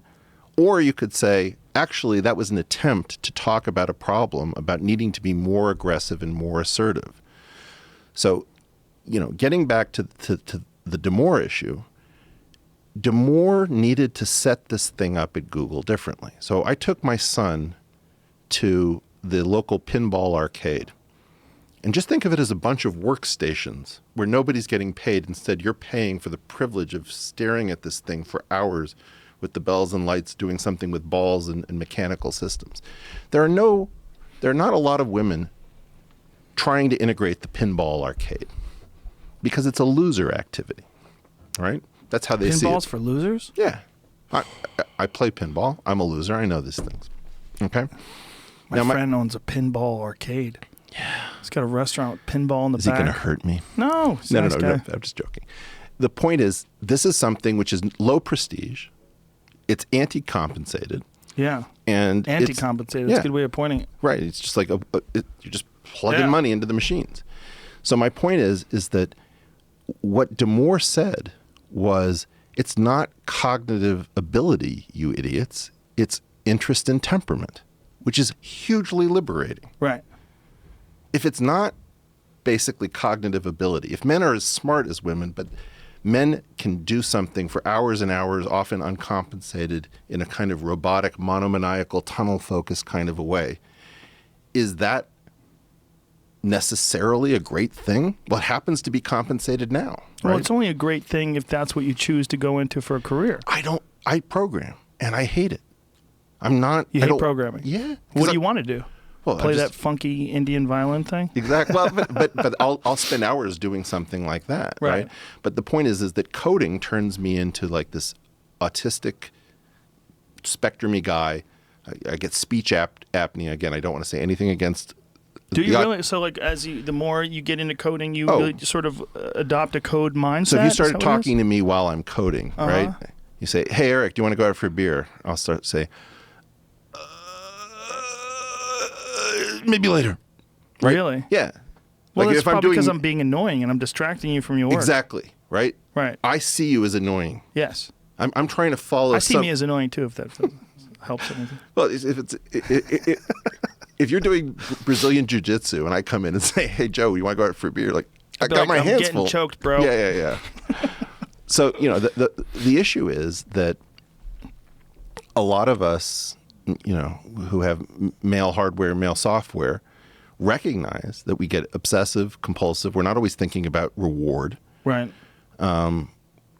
It's not necessarily the most attractive set of characteristics. When I do math, I'm definitely wildly on the spectrum. And I'm proud, by the way, I'm proud of it. It's not like... Right. It's not a derogatory term and you're actually talking about yourself. Well, when I'm socializing, yes, I'd like to think that I'm fairly normal. You're fairly normal. Fairly normal. Yeah. But when I'm doing math, I don't want to be. Right. I want to kill that problem. Yeah. I want to think through that thing. I want to have that theorem. Well, I'm that way I'm not on the spectrum in any way, but I'm that way with writing for sure. If I'm writing and someone came over to talk to me, I'd be like, I can't talk. I'm in that zone. My wife will, come over and she'll say, "Wow, you're really sharp with me." I'm like, "Huh? What? I barely even noticed that you were." Oh, she's needy. No. Well, the thing is that we've collaborated on, she brought geometry from quantum field theory into economics. And so at the level of, she occupies brain space with me. But she will kick out of that space if the kids need something. Whereas I'll just say, I'm sure the kids will be fine. And she'll say, they're 2 years old, Eric. They're not going to be able to take care of themselves. Right. And so she'll have a much more, she always has her compassion running, whereas I can turn it off, turn it on for periods of time when I'm focused. There are these differences. And, I think we need in part to teach women how to underdeliver. Underdeliver? Yeah. How so? Well, if you can't risk underdelivering, then you can't shoot for you can't swing for the fences as often. You want to make sure that you're going to be able to not disappoint. So men very often, like, hey, I thought I could do it. Didn't quite work out. It's going to take another couple of weeks. That's a weird way of putting it, though, because that's a results-oriented way of putting it instead of an ambition-oriented way of putting it. But this is what I'm trying to say. Like, if the real secret of life is overpromise, overdeliver. I don't think it is, though. Assume that it is. Assume that you lose out in a bid if somebody else is going to promise more than you. And then if you can't over-deliver, given that you've already over-promised, then you can't actually delight people so that they're going to want to do multiple go-rounds with you. That's like an economy of bullshit, though. Like, do we really want to even promote that? Like, why not just be... Why? Why not just be honest about what you can do? Because you don't know what you can do. This is the thing that I opened be up. Honest about what you think you can do. No. No? Okay, but let's use it in a practical sense. Okay. Like so this was the whole say Watson... if I bring you a car, Yeah. and I say, hey, man, I think the transmission's gone on this fucking thing. Do you know how to fix one of those things? Yeah. And you're like, definitely. I know how to do it. I can do it. But meanwhile, you don't. All right. Well, I don't want to go to you, man. Well, I want to go to the guy down the street but you've been there for 25 years. But He's you've been stupidly given me the car, right? No, I've asked you a question and you lied to me. Now I go home I didn't and I say, give you the car honey, necessarily. I don't know what I'm doing. I'm trying to open this thing. I don't know, right? I better learn transmissions fast. Right. So now I go into crazy mode because now I'm terrified. This is called crossing the adaptive valley. What if it's something you can't learn fast, like Brazilian Jiu-Jitsu? Yeah, Look, what if I come to you and I say, hey, are you a Jiu-Jitsu expert, Eric? And you're like, yes, I am. And I'm like, okay, cool.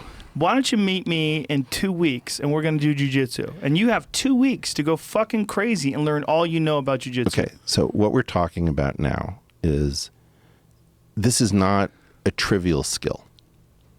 Fixing transmissions is? No. Let's slow it down. Okay. You have to be able to have a feel for what adaptive valleys you can cross. Okay. I see what you're saying. Right. So if you're in other words, if you just carpenter- say like, hey, I could run this country. I run businesses. I run have businesses. hotels. Oh, yeah. Yeah. Then you're going to have a problem because you really have to learn Washington in order to run it. Right. And if you have no plan to do that, then you're just bullshitting your way through everything. Like hypothetically. Yeah, like this. I've heard hypothetically. there's a situation. So Hypothetically. Okay. Now, but my point is that there are lots of things that don't have those characteristics where something is really hard, but you may have to invent something in order to get out of it. So there's, dumb enough to get in, smart enough to get out is kind of the magic formula. Bite off more than you can chew, but if you actually, feel called, you can summon the will, you can summon the intellect, you can summon your friends, your resources to somehow get across the adaptive valley. But isn't it a problem that it leaves open the possibility that you won't be able to get across that valley? We fail. Whereas with someone who is an expert in the field and who's worked very hard through apprenticeship, through schooling, whatever it is, to become an expert in this field, can tell you definitively, yes, Eric, I can fix your computer. I fix computers for a living. I know exactly how to attach a motherboard to... Let's at least agree that you're making the point that, don't overpromise. Yes. Don't underdeliver. Yes. Okay, but we all know that. We all know that? We all know that that's the general good advice. So, but you're advising women to do something that they Correct. shouldn't. But here's the problem with that. I'm trying to give contrarian advice. The more women that overpromise and underdeliver, the more people are going to go, you know what? That's not what you can't fucking hire these chicks because they don't deliver. Joe, I don't think that that's right. You don't think? I think that what's happening is that there are certain characteristics that are very valuable in low variance processes. There are certain things that you want every time to work out. Okay, like right? Well, doctors, child rearing, yes. or particular kinds of surgery. Yes. Right? It's a simple appendectomy. I don't want to get fancy. Just do the appendectomy and don't screw it up. Right. Okay. Okay. So those are low variance processes.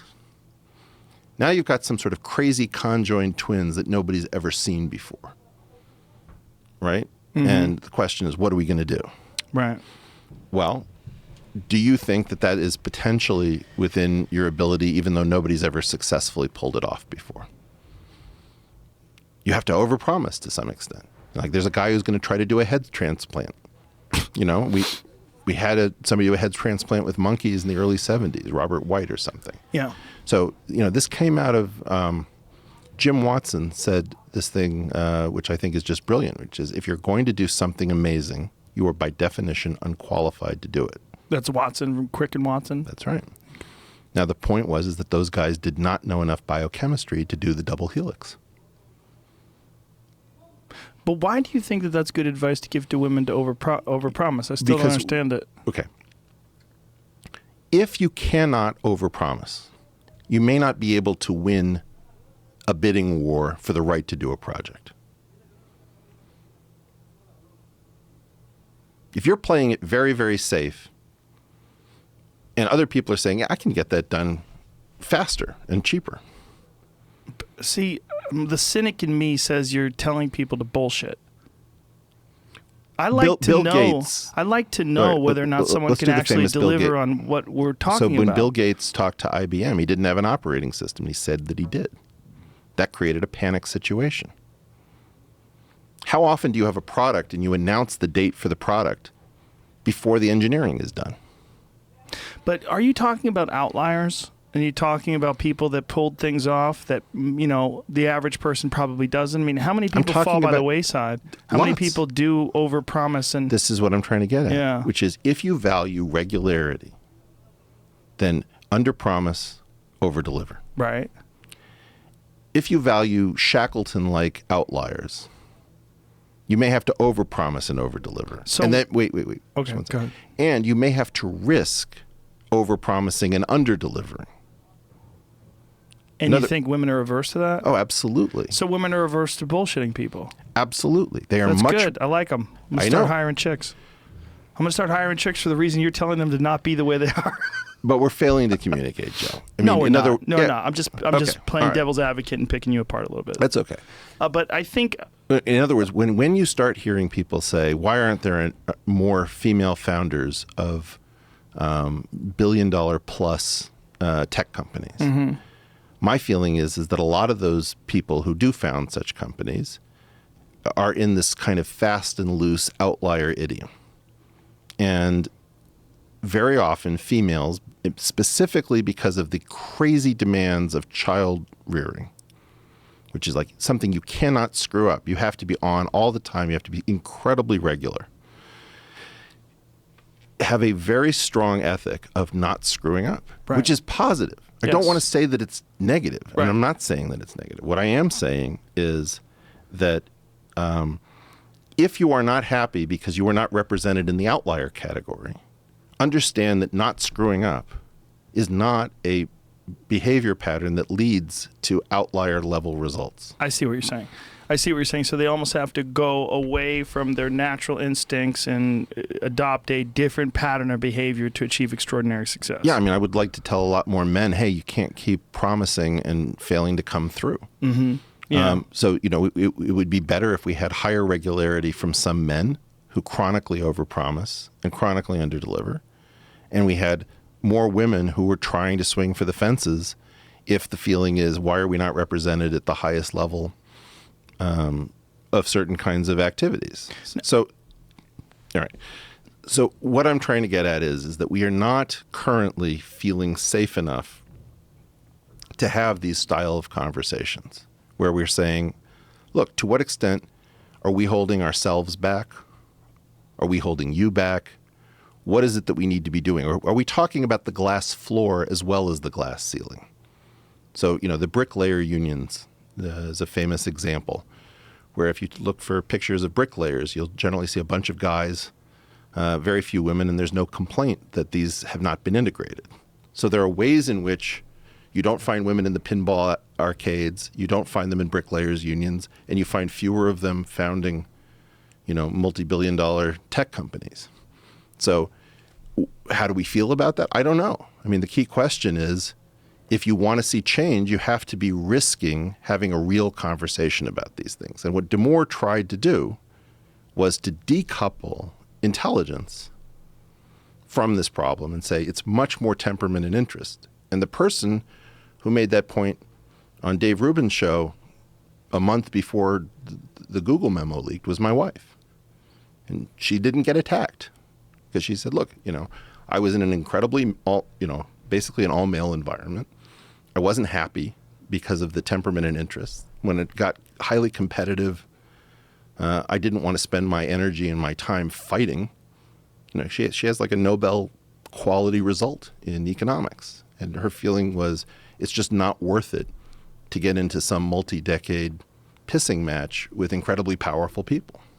Now, my feeling about this is those guys are going down. We're going to fight them.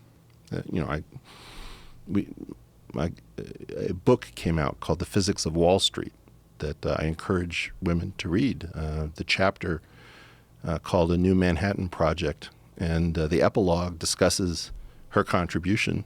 And, in fact, we sort of walked away from it in part because she didn't want to go to war. And there's nothing wrong with not wanting to go to war.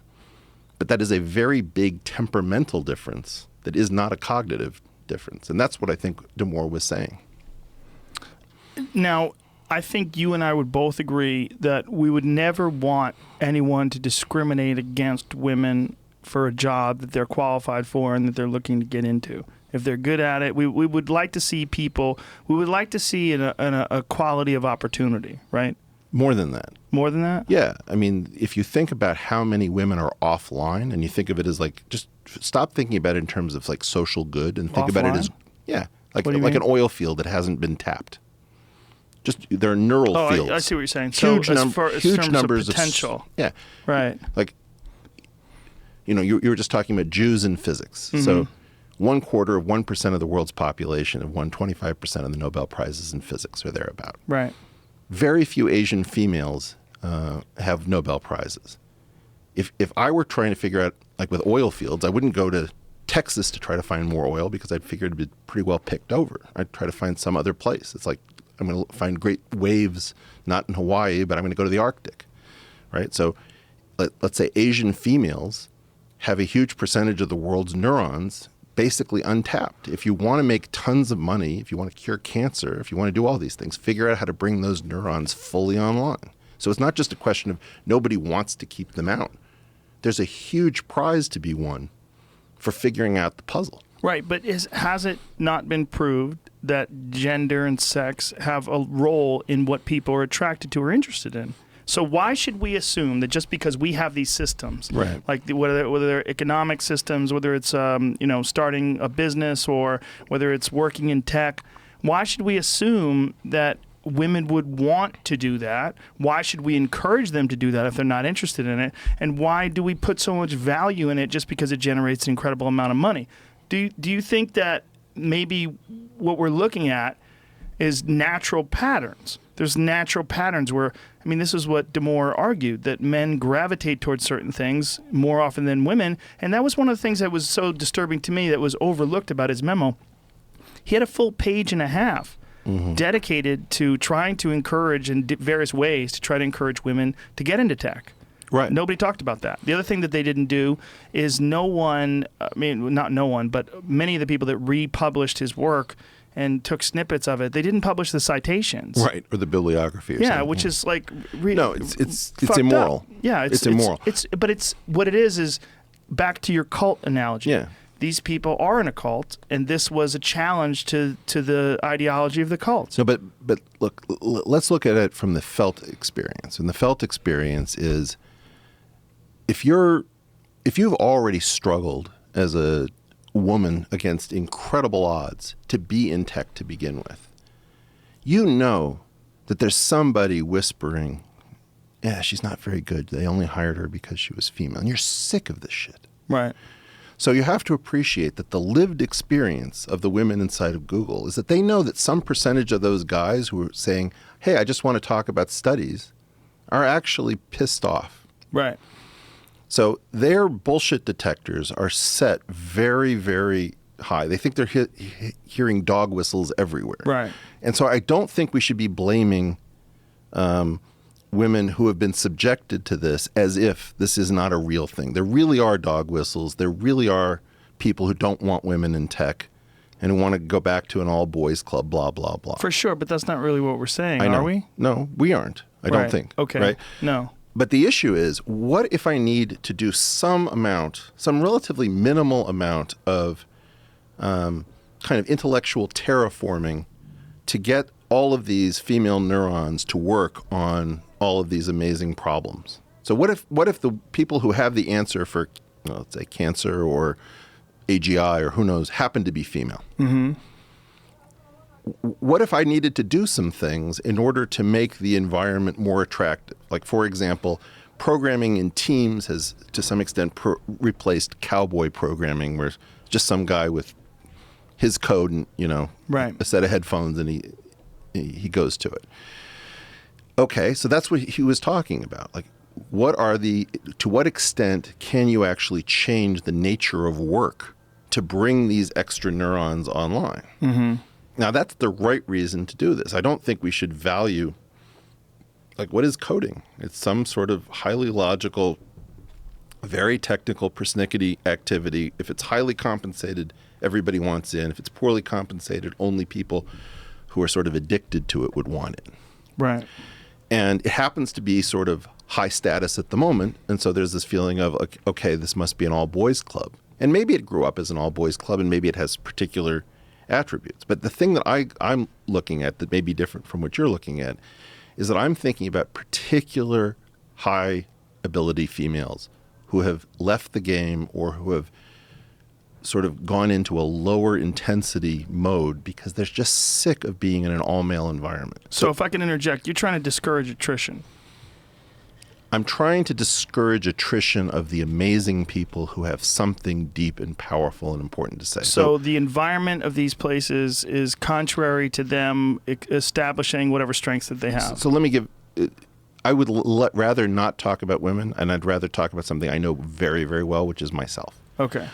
So 4.5 years ago, I gave some talks on physics, which were terrifying to me because I wasn't trained as a physicist, and they got a lot of attention and publicity at Oxford.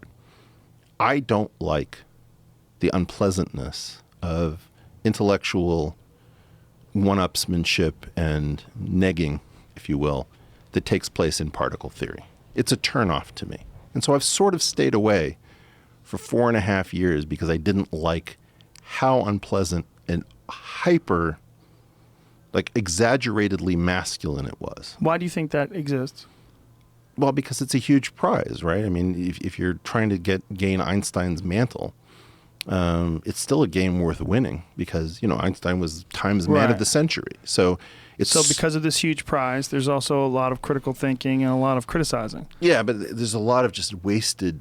bravado? There's like a dick measuring contest that does nothing for me. Okay. Right? And so my point is that as a guy who's been in mathematics, physics, economics, finance, and tech, that's 5 hyper male fields, there are some of them that I just can't stand because they're too exaggeratedly male.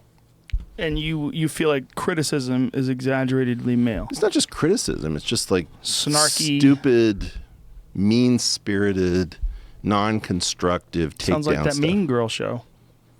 It's a female show. Maybe Housewives of Beverly Hills. That's pretty takedowny. Yeah, that's a different version. So this has made you avoid these particular pursuits. Well, it makes lots of us men. And you think women, they would be more so likely to avoid, and you would lose the contributions I'm just trying to say of a lot of these brilliant minds. That part of the problem is that every time you have an extremely kind of overly, like an exaggeratedly toxic culture, you get attrition from people who are really good at it or just don't like to Right. go into work. Makes sense. And putting that on women is not fair, right? I don't want to do labor economics at Harvard for the same reason. Right. It's a really unpleasant. I understand that yeah. once they've actually gotten to the game. Yeah. Right. But is that what keeps them from pursuing the game, or is it natural inclinations towards other pursuits? I believe it's a mixture. It's a mixture. Right. Like So- most things, right? Well, this is really what Damore was saying. Is he was saying there's a 50-50 default baseline that you've adopted. I don't think, James Damore, don't think that we should accept 50-50. We should figure out what percentage of this has to do with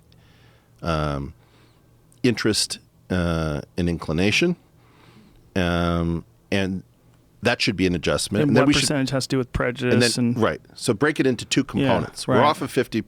It's A plus B, where A is the natural amount that it should favor one gender or sex over the other, and then B is the extent of systematic bias. That's a very analytical and I think a very I think it's objective. exactly what he and was saying. I think it is exactly. Right. But you're one of the very few people that has broken it down like that. It became this weird ideological struggle. But I got into tremendous trouble because I let off a tweet that was about biologists. Yeah. Right. Because Richard Dawkins had just been deplatformed at Berkeley, where he was going to speak as a biologist. My brother. Yeah, what was that about? Why did they deplatform Dawkins? Probably because, he said something uncharitable about Islam, which Yeah. we have to get back to. Yeah. Right. But the key point is that I had three biologists, Damore, Dawkins, and Weinstein, who had all been deplatformed. So I let off a tweet about, for God's sake, stop teaching people that they should run to HR rather than code, which Right. had nothing to do with harassment at all. It Right. was really just about seeing a woman who deleted her tweet, and I haven't talked about this until now because I felt that I reacted to her deleted tweet, and then I still have it on my computer, but I didn't want to bring it up, and then I was left sort of holding the bag. Right. What was the tweet? It was something like, "Dear Google,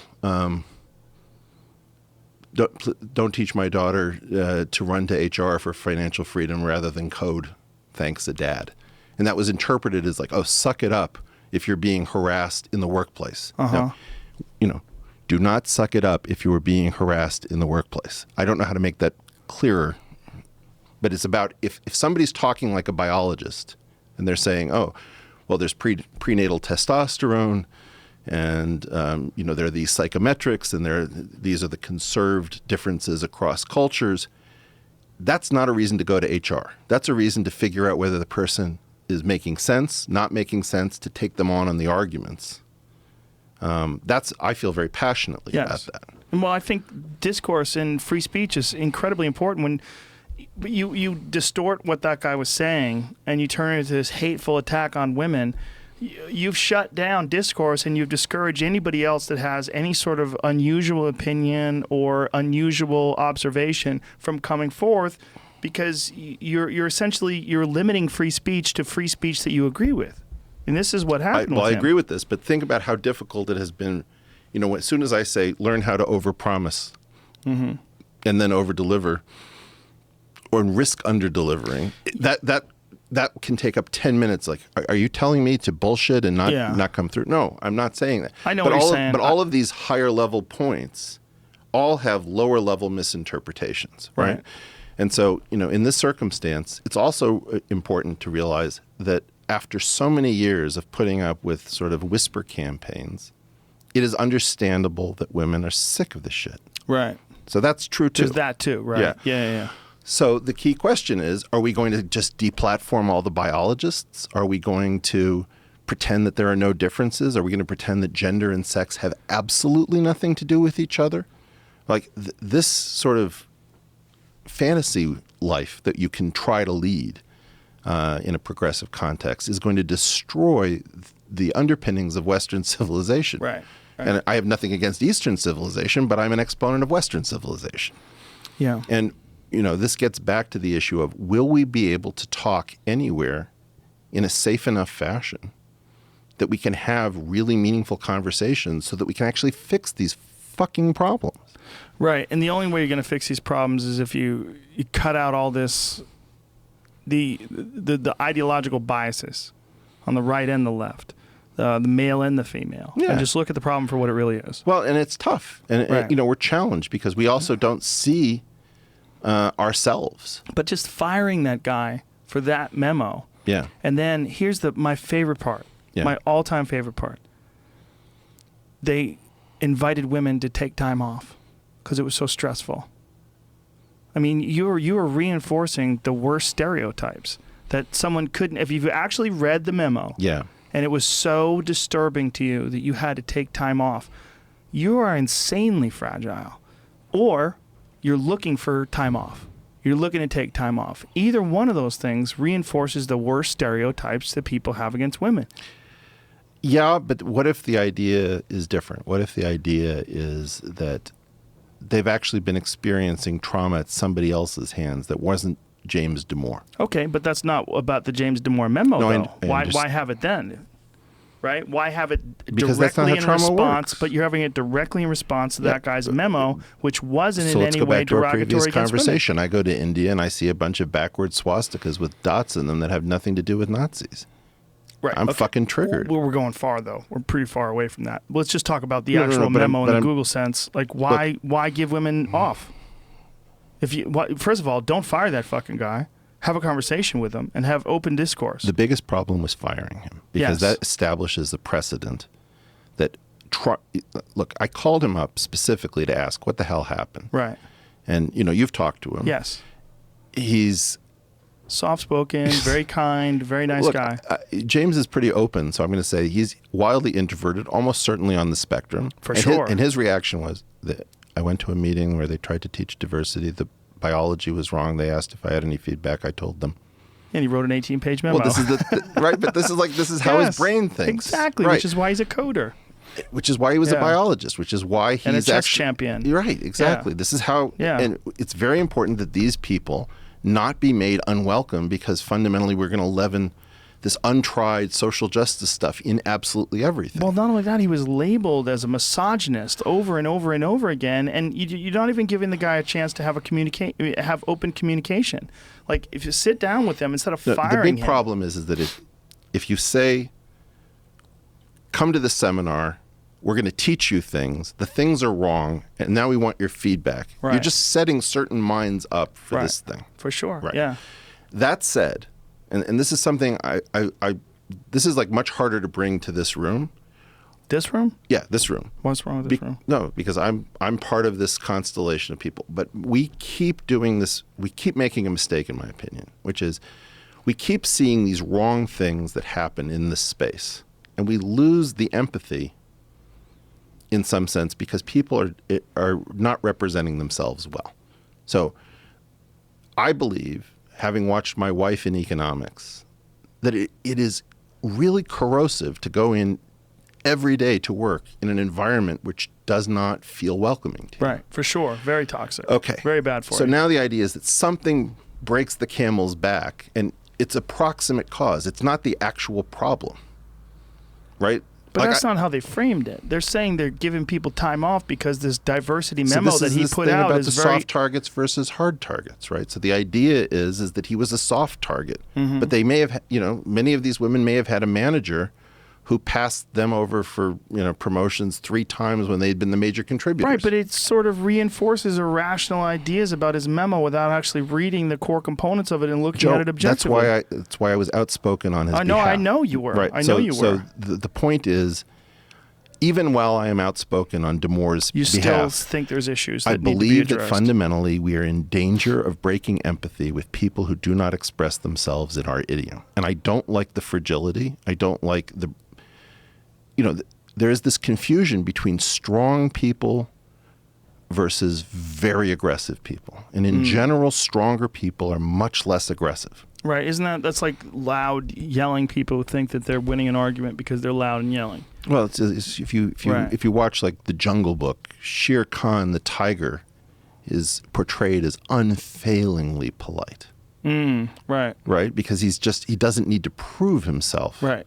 So part of the problem is that we are waiting for the strongest voices to rise above the din and say, look, we can't be this aggressive about everything all the time. Right. We have to actually think, What's a misdemeanor? What's a felony? What's a foot fault?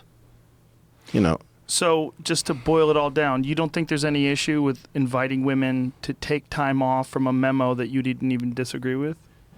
I absolutely think that there's a problem there, but I don't think that that's the right place. Google's sitting on a pile of cash. It doesn't need all these people to show up. They botched this thing, as far as I can tell. Right, but why tell women, take some time off? You just got assaulted. You were just attacked by some horrible thing that doesn't discourage, or that discourages diversity. That discourages... The right thing to do would be to retain Demore, right? Yes. And to say, look, we need to be able to talk about this Right. without silencing each other, without terrifying each other, without assuming that we've heard the other's argument. Have some public speeches where you have people oppose his ideas and have him discuss them. Right. Yeah. Right? And make it public so that maybe people can learn from it. Instead of making it this gigantic campaign against one guy's idea and just destroying his credibility in a very sort of perverse way. How about just Google has YouTube. They have all the resources in the world I understand to turn this into an educational experience. Exactly. Yeah.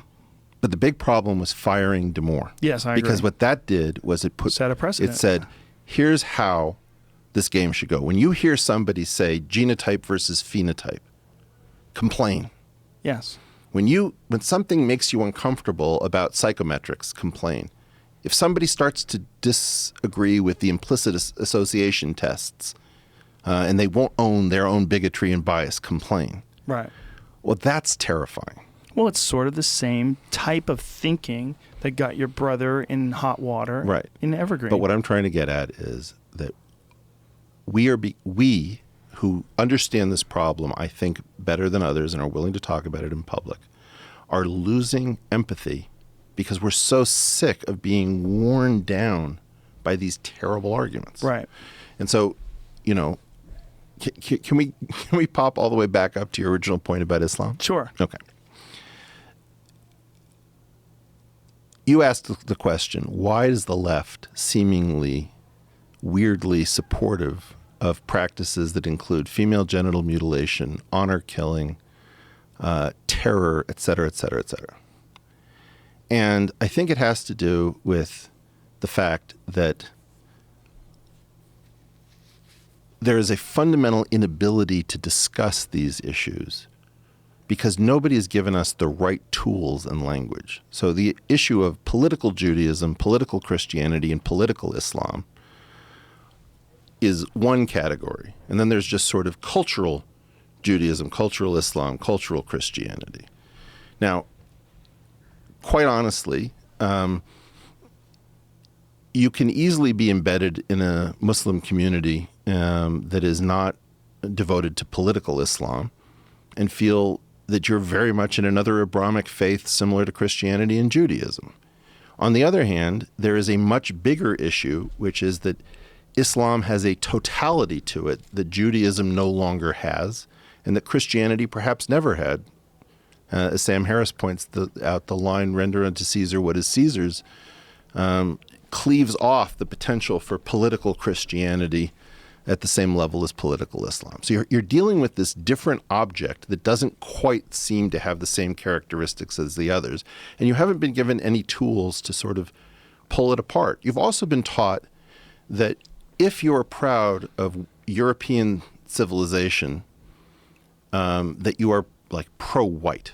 Well, white is irrelevant to me. I care about European civilization just as I care about European barbarity. Having sat through European barbarity, I'm not going to give up on European civilization. So in part, what you have is you have people who are making the vanilla confusion, where they imagine that vanilla, we use it to mean the absence of anything interesting.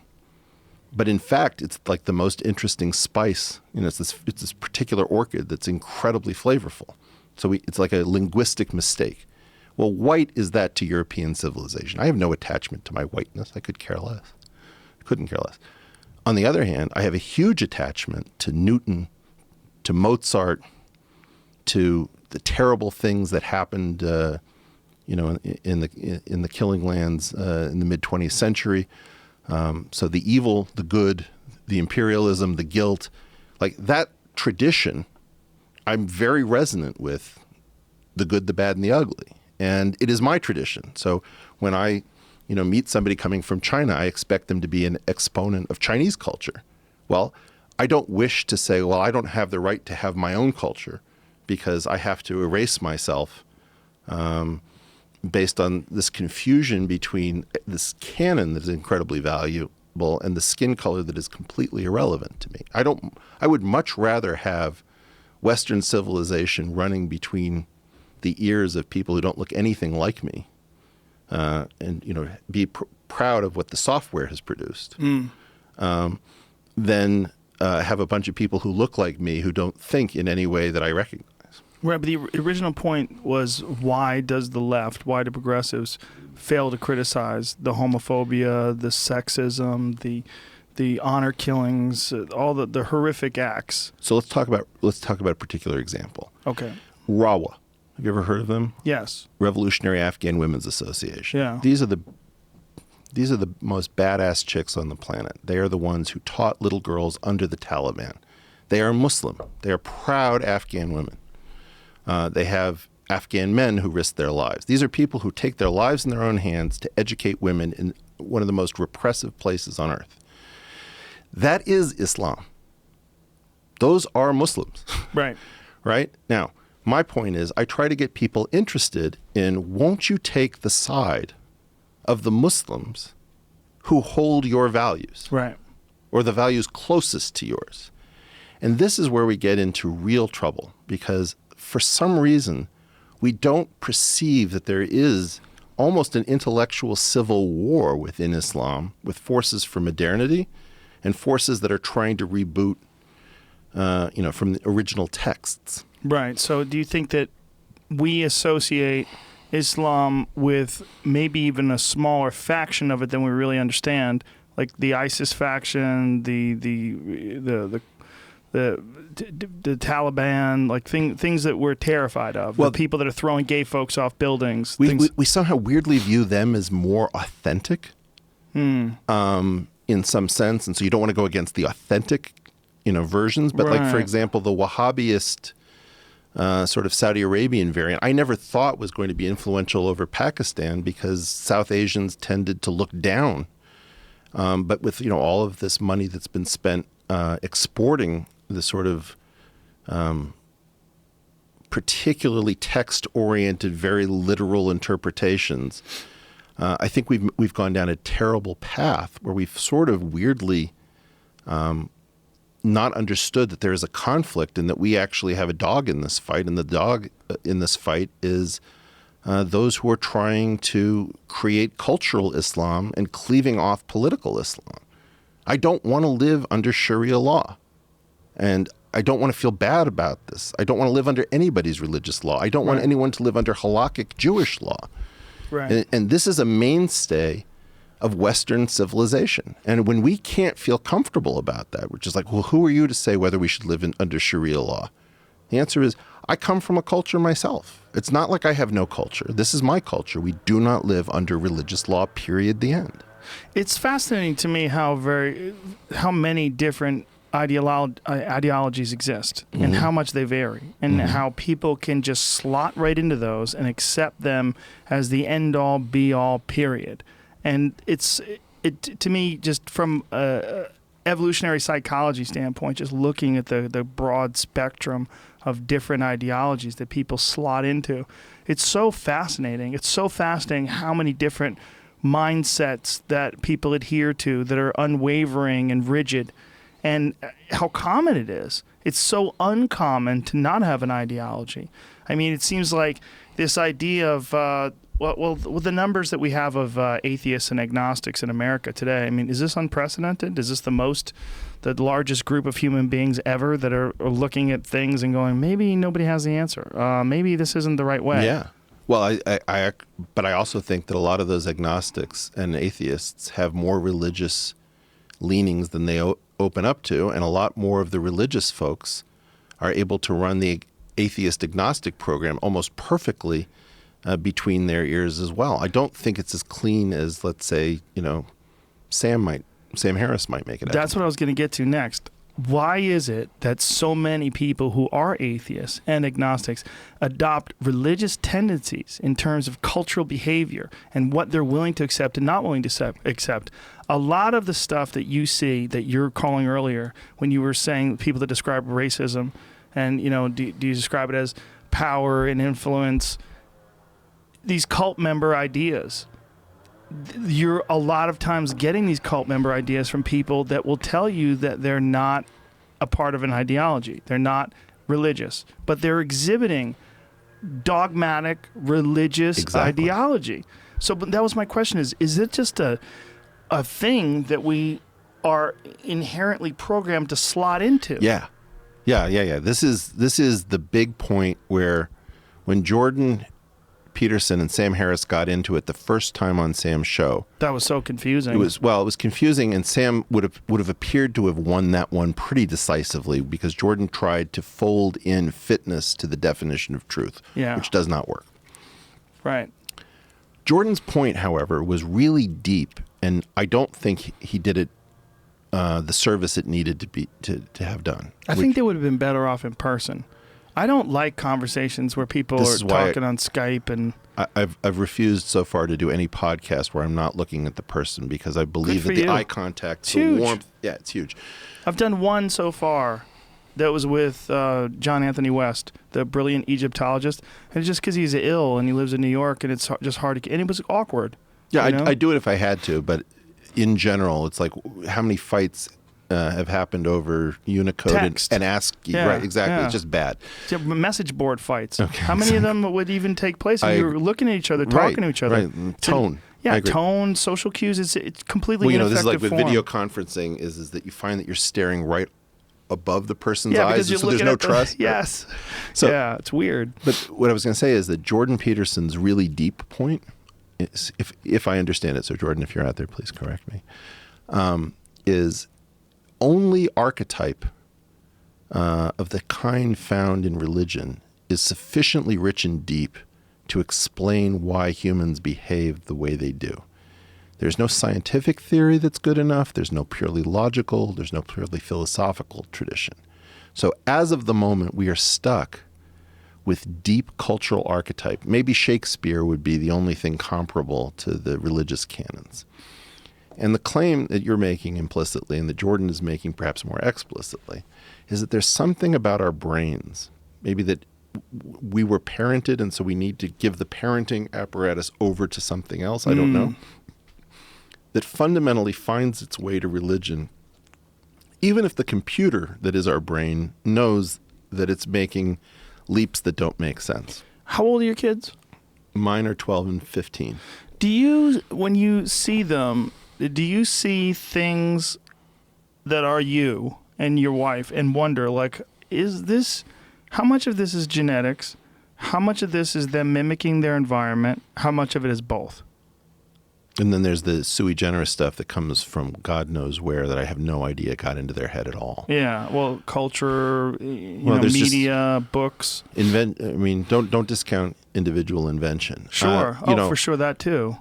So I believe that my son, who's 12, has gravitated very strongly towards Judaism. So we go to services. I don't think he believes in a technical sense. But he enjoys the service? Yeah, but, again, so many of us just don't. Well, the music is beautiful, the sentiments, the richness. Coming back to Jordan's point.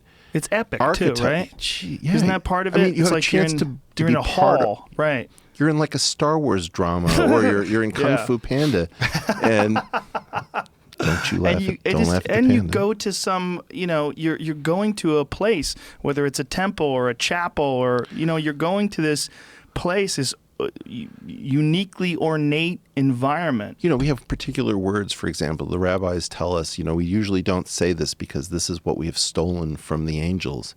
Whoa. But this was the one time in the year when we can actually shout it, and it's potent stuff. Yeah, that's potent. And you're gonna, to your original point. So you have some weird tradition that makes no sense that produces a ridiculously disproportionate number of the Nobel Prizes, let's say, in science. And would it be scientific to throw that away?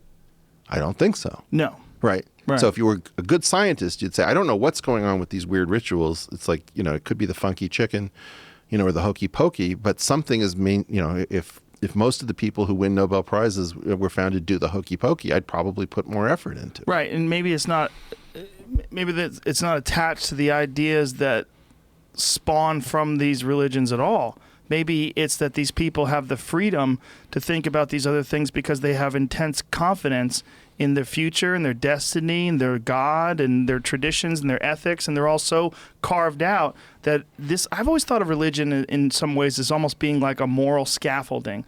Like you got like a real clear structure to operate under, right. and that gives you resources. It frees up resources to do other things. Amen. I mean, the problem is that the atheist critique, which is like, there is no bearded dude in a cloud granting your wishes or listening to what How do you know, bitch? That's my answer.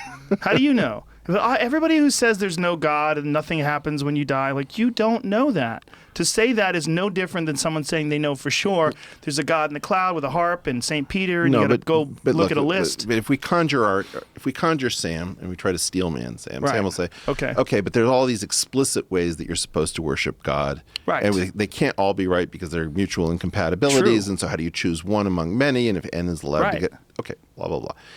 None of this is the point. The point is deep archetype is its own thing. And the mind seeks deep archetype. It's why it cares about the Godfather pictures differently than Home Alone. Home Alone is not deep archetype. Godfather pictures are deep archetype, right? Okay. This is why I'm on Kung Fu Panda like white on rice. That is deep archetype.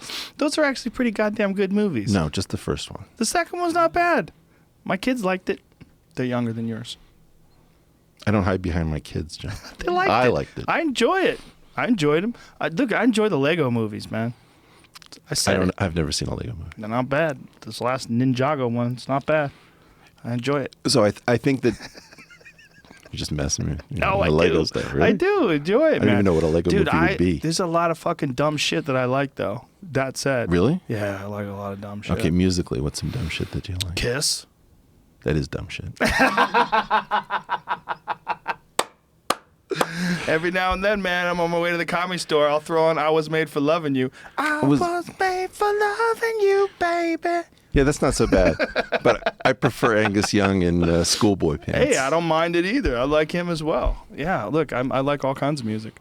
But I wonder when it comes to archetypes, whether or not, when I was talking about your sons and your children, whether or not their behavior is genetic, whether or not it's learned experience, whether it's a combination of all things, how much of what we have is just, and this sort of inclination towards ideologies, is because pretty much everybody had them for the thousands and thousands and thousands of years that we had civilization. And we are, in some way, shape, or form, the product of all that stuff, even genetically. Yeah. Like whatever memories. I don't totally understand genetics. But what I do understand is that there's a lot that we don't know about why ideas get transferred from father to son, from parents to children. And there's things that get transferred even to adopted kids that come directly from their parents in a very eerie way, where you go, well, is there some, like, what are instincts? Why are children afraid of spiders and monsters? Like, what is that? Is it because at one point in time someone near them was killed by a big cat? Thousands of years ago, back when, we were living in these environments where we were preyed upon by predators. I mean, what are the reasons why? And Rupert Sheldrake had a great point about that. If you talk to children in New York City, they're not afraid of child molesters or murderers or things that they might encounter, car accidents. They're afraid of monsters. Like, why? What is a monster? And that a monster may very well be the memory or the ancient genetic memory of predators. I think it's worse than this. I mean, I think that if you look at, for example, the evil stepmother. Oh, well, that's real too, right? Okay, yeah, but what was that about? Probably it had to do with the fact that the first thing that you want to teach your children is, hey, if I'm not around and daddy remarries somebody who has no interest in you genetically, right? Here's the emergency break glass in case of emergency plan. right? There's a little of that, but it's also how many times does that play out where someone has to tell that story Yeah. because it's so we all know it. We all know the story. I have a good friend of mine who was essentially tortured by his stepfather all Right. throughout growing up. I mean, he has a horrific life story, and it's just one of a million, one of millions. Right. But sometimes what we do is we sort of go obliquely at these things. So, for example, in Little Red Riding Hood, is the fox a fox, or is the wolf? Sorry, is the wolf a wolf, or is Yeah, the the wolf wolf's a actually fucking wolf, man. a stand-in? Well, I think it's a wolf because throughout Europe, for fucking thousands of years, wolves preyed on people. Yeah, but the wolf is pretty creepy in this kind Right, of because wolves are clever. You know, do you know that in Paris, in I think the early 1400s, wolves killed something like, what was the number? Some insane number of people. In Paris, like 14 people were killed by wolves. No, I didn't know In that. Paris. They're starting to show up in Paris again. Okay. Wolves are fucking dangerous animals. Wolves. Look, So I everybody, think the big everybody, bad everybody wolf- respects the wolf. But yeah, but they're clever. Yeah, The but thing is- about wolves is they have some sort of no a wolf ever said, "The better to see you with, my dear." right, because he was being clever. I mean, Okay, but you asked the question about predators. well, So why my- the big bad wolf, the three pigs? It's all wolves. There's a lot of wolves in ancient folklore. It's to stay the fuck out of the woods. It's always stay out of the woods. Right. Because there's wolves in the woods. Right. So what's the woods? Is it Central Park? No, it's real woods. People lived near the fucking woods. There wasn't those kind of cities Yeah. when they wrote these stories. When the Grimm brothers were around, there was no Central Park, right? Yeah. All I'm suggesting is that a lot of our information comes coded so that it doesn't point too directly. Maybe stepmothers are cunts and wolves are dangerous. Stepmothers, I take no responsibility for this, man. There's a lot of amazing stepmothers. Now let's say 30 seconds worth of things about wonderful stepmothers. There's amazing stepmothers, but Joe, there's I'm obviously totally some kidding. monsters. Yeah. There's obviously some monsters. No, but just to your point, Yeah. it's not always stepmother, stepfather. The question is, Right. what happens when mommy or daddy remarries? Yeah, Sometimes it's awesome. right, Often it's not. right. And why? Because of this issue about genetic relatedness. So, Sure, to, yeah. to your earlier question, I was stunned. I didn't think about 23andMe as a religious test, but when I sent my saliva off to be analyzed, it came back, you're a Jew. Like 98.6% Crazy. Jewish. Who saw that coming? Well, I didn't know my religion was in my saliva. It didn't even occur to me. Right? Oh, yeah, but it's but that's the weird thing about Jews, right? Is that it's a religion, Well, but that's it's also an ethnicity, Right. right? Right. And so the idea is that all of these rules, dietary restrictions, rules for who gets to marry at what level in the culture, where do you put your resources? Are you proselytizing, or do you try to live at steady state? Do you discourage people converting in? All of these things are some sort of toolkit for living, and it has produced more physicists than outfielders. Right? So it's not good at everything. It's good Right. at some things at the exclusion of others. And so the question about how does this stuff co-travel? It co-travels in some way that's very mysterious. Yeah. Where, do we pass on trauma? I can say in my family for sure that my family stopped being religious when my great uncle Sasha was killed right at the end of World War II, and my great grandmother said, "No compassionate God would kill somebody so stupidly, who had so much to give to their family, and change the family from some kind of orthodoxy to Orthodox atheism." When then, for 3 generations, you have Jews marrying Jews with nobody believing in anything. Why are they continuing to marry Jews? Why are they celebrating these holidays? Well, it's because fundamentally a switch got flipped. But my guess is that the Orthodox were always questioning whether there was a God. The atheists are always questioning whether there's a God at some level, because our brains are not just simple computers to be, rid of bias. They have particular needs. So my 4 things that I care about are truth, fitness, meaning, and grace. All of those trade off amongst each other. And when I said something like this on Sam Harris's program, a lot of the people who wrote in said, it shows that he doesn't care about truth. And, I felt like, no, it just shows that you guys don't understand how important. What is the argument? I understand the argument.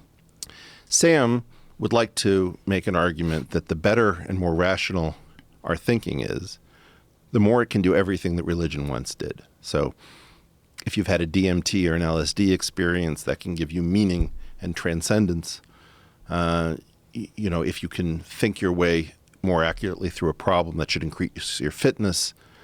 Maybe grace is something that's independent and you have to figure out whether that's important to you, but that's a choice and an elected objective.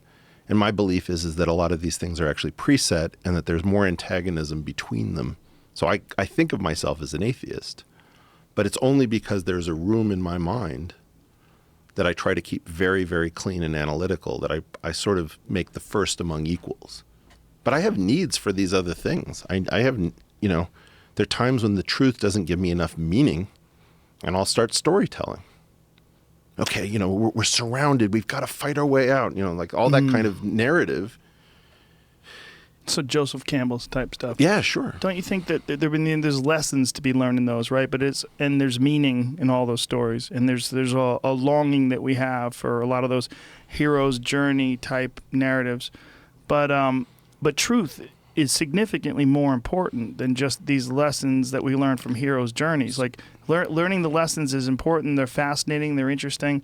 The stories are amazing. But what's really going on? Like what biological processes are responsible for certain types of behavior? What really is happening to human bodies under certain conditions? What is really happening to the earth? What is really happening as far as, Yeah, my friend Peter Thiel critiques me on this point just as you have, where he says, you, Eric, undervalue and underweight the role of truth. But I worry that we're not even having a conversation. If I think about my personal physics hero, Dirac, who's the guy who came up with the equation for the electron, less well known than the Einstein equations, but arguably even more beautiful. In order to predict that, he needed a positively charged and a negatively charged particle. And the only two known at the time were the electron and the proton to make up, let's say, a hydrogen atom. Well, the proton is quite a bit heavier than the electron. And so he told a story that wasn't really true, where the proton was the antiparticle of the electron. And Heisenberg pointed out that couldn't be because the masses are too far off and they'd have to be equal. Well, a short time later, the anti-electron, the positron that is, was found, I guess, by Anderson at Caltech in the early 30s, and then an anti-proton was created sometime later. So it turned out that the story had more meaning than the exact version of the story.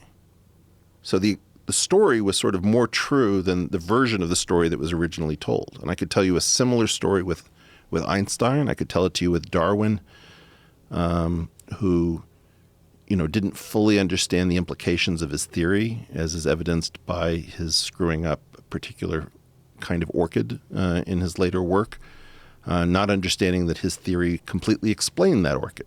So there's all sorts of ways in which we get the truth wrong the first several times we try it, but the meaning of the story that we tell somehow remains intact. And I think that that's a very difficult lesson for people who just want to say, look, I want to, like Feynman would say, look, if experiment disagrees with you, then you're wrong. And it's a very appealing story to tell to people, but it's also worth noting that Feynman never got a physical law of nature. And it may be that he was too wedded to this kind of rude judgment of the unforgiving. You can imagine you were to innovate in Brazilian Jiu-Jitsu. The first few times it might not actually work. But if you told yourself a story, no, this is actually genius and it's working, and you're like, no, you just lost 3 consecutive bouts. Well, that may give you the ability to eventually perfect the move, perfect the technique, even though you were lying to yourself during the period in which it was being set up. It's a little bit like the difference between scaffolding and a building. And too often, people who are crazy about truth reject scaffolding, which is an intermediate stage in getting to the final truth. Well, the problem with that analogy is that some techniques work, but they just don't work for you. And the reason why they don't work for you is you don't know them good enough yet. Right. Or you gonna eat that? Yeah. You have a problem with that? No, we could just wrap this up if you're that hungry. We're on at the home stretch, buddy. We got 7 more minutes. You Oh. can't take it anymore? I'm sorry. You know, insulin lower issues? I got Crashing? issues. Listen, we can just wrap this up anyway. This was a really fun conversation. Really, I feel like that eating that bar You definitely has did. changed. You It's like the fucking- you butterfly crashed effect. it. I know. well, you were so hungry you had to eat in the middle of talking. I was told I could go to the bathroom here. You can. could Do fill you need in to for go? like 2. Well, he said you could do it for like 60 Right, but to the 90 problem is seconds. people go fucking crazy when they hear people chewing on the microphone. It is the number one thing that people complain about on this podcast. In May the I past. apologize to America? No worries. We've had these Fight Companion podcasts and people have fucking potato chips and they're eating potato chips on the podcast. And I just would get, my Twitter would be filled with people fucking furious. So, just letting you know. America. Just hang in there, dude. I'm sorry. You gotta be comfortable being uncomfortable. Like, it's a couple minutes. I can do it. What I was going to say is that analogy is not the best analogy because some things work, they just don't work for you. Like one of the analogies that's used in Brazilian Jiu-Jitsu is like someone will try a technique and it doesn't work for them. And they're like, well, that technique's no good. And I'll say, okay, well, you know that head kicks work, right? You've seen people kick people in the head and knock them unconscious, right? Okay, try to kick me in the head. Well, I don't know how to kick people in the head. There you go. Even if I show you how, you're not going to be able to do it. If I show you how to kick people in the head, you think you're going to be able to kick someone who actually knows how to fight in the head? No. They're going to move. They're going to see it coming. It's going to be too slow. You're not going to have your neural pathways carved to the point where that thing just slices right in there. And You're not going to know how to set it up. You're not going to have the confidence and the experience to execute it. The difference between that and the truth is very different because it doesn't require some sort of physical process for you to master before you can execute it with sufficient prowess to actually be successful.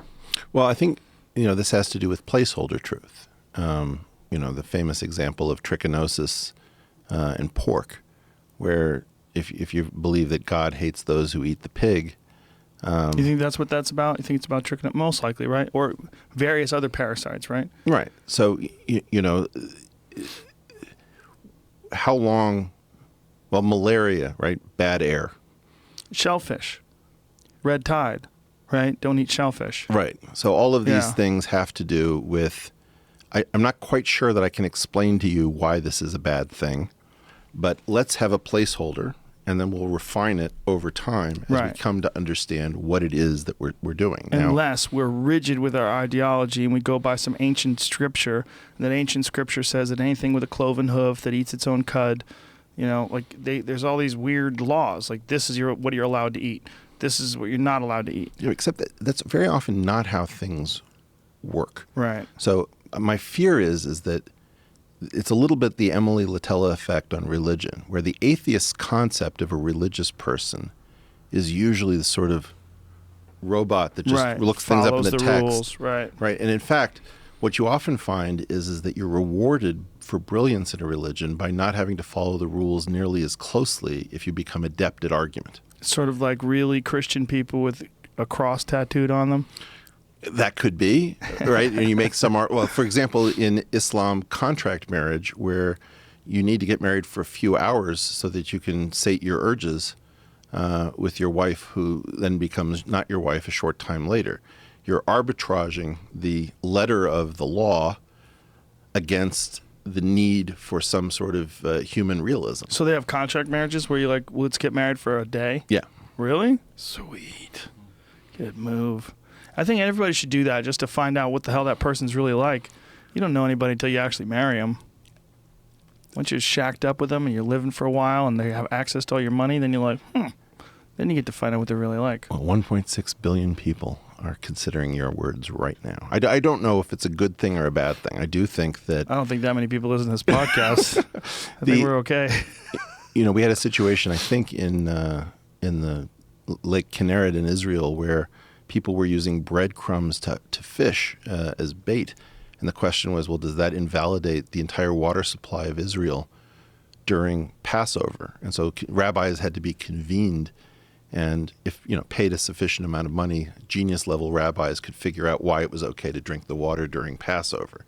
Right? And so the issue of getting around your own rules is a time-honored religious tradition where, any book that is not a book for living and survival and thriving is consigned to the dustbin of history. And so the fact that these things have been around for so long, in general, means that they have their own means of evading these self-extinguishing programs that would seem to doom them. Well, some of them, those self-extinguishing programs, the way they evade it is through fear, right? I mean, isn't that fear of reprisal, cheating on them? Yeah. Right. And so the idea is of, if you attack on Yom Kippur, does that mean you can't fight back because you're supposed to be atoning for your sins? No. Right, if you right. want to survive, you're going to figure out a way to fight on Yom Kippur. Well, what about Ramadan? I guarantee you, nobody, if it were so easy to defeat people using their own religious traditions against them, we wouldn't know the name of these religions, and we wouldn't know the genius of the books. How many did we lose? How many religions have we forgot what they were? You mean like Joe and Ted's Excellent Religion? Yeah. Yeah. How many of them just didn't make the cut? I mean, how many from Epic of Gilgamesh from those days? I would guess tons. What did they call it back then? What was the Heaven's Gate? Remember? The dudes who with the Nikes that killed themselves when the comet or the flew over their head. self-castrating. Yeah. The one guy who led it was self-castrating. A few of the other Shakers, guys. right? Shaker furniture. They were down to like one, or there were 3 Shakers at some point. And then there was like one, and they were accepting no new recruits. My favorite is the Amish. They have that, what is that called? Romskeller? What is that crazy thing? Where they go nuts? Yeah, where they go nuts for like a year. Rumspringa. Rumspringa, is that what it is? That one year where they just go fucking hog wild. They don't have to follow the rules. And then they usually feel so lost and disconnected that they I think the majority of them return to being Amish. Is that right? Yeah, I'm pretty sure. Did they find their way to Burning Man? No, I don't think they go that kind of nuts. I think it's more like booze and AC/DC type nuts. I think they just fuck a lot and get crazy and throw rocks. Oh, I'm gonna look for the Amish camp next year. Eric, this is a really beautiful conversation. Exceeded my expectations. I really enjoyed it, and we should do this more often. Joe, thanks for having me. Let's do it again. again. Terrific. Thanks, man. Perfect. All right, folks, we'll be back tomorrow with the great and powerful Christina Pazitsky, whose Netflix special is out today. Woo! That was awesome, man.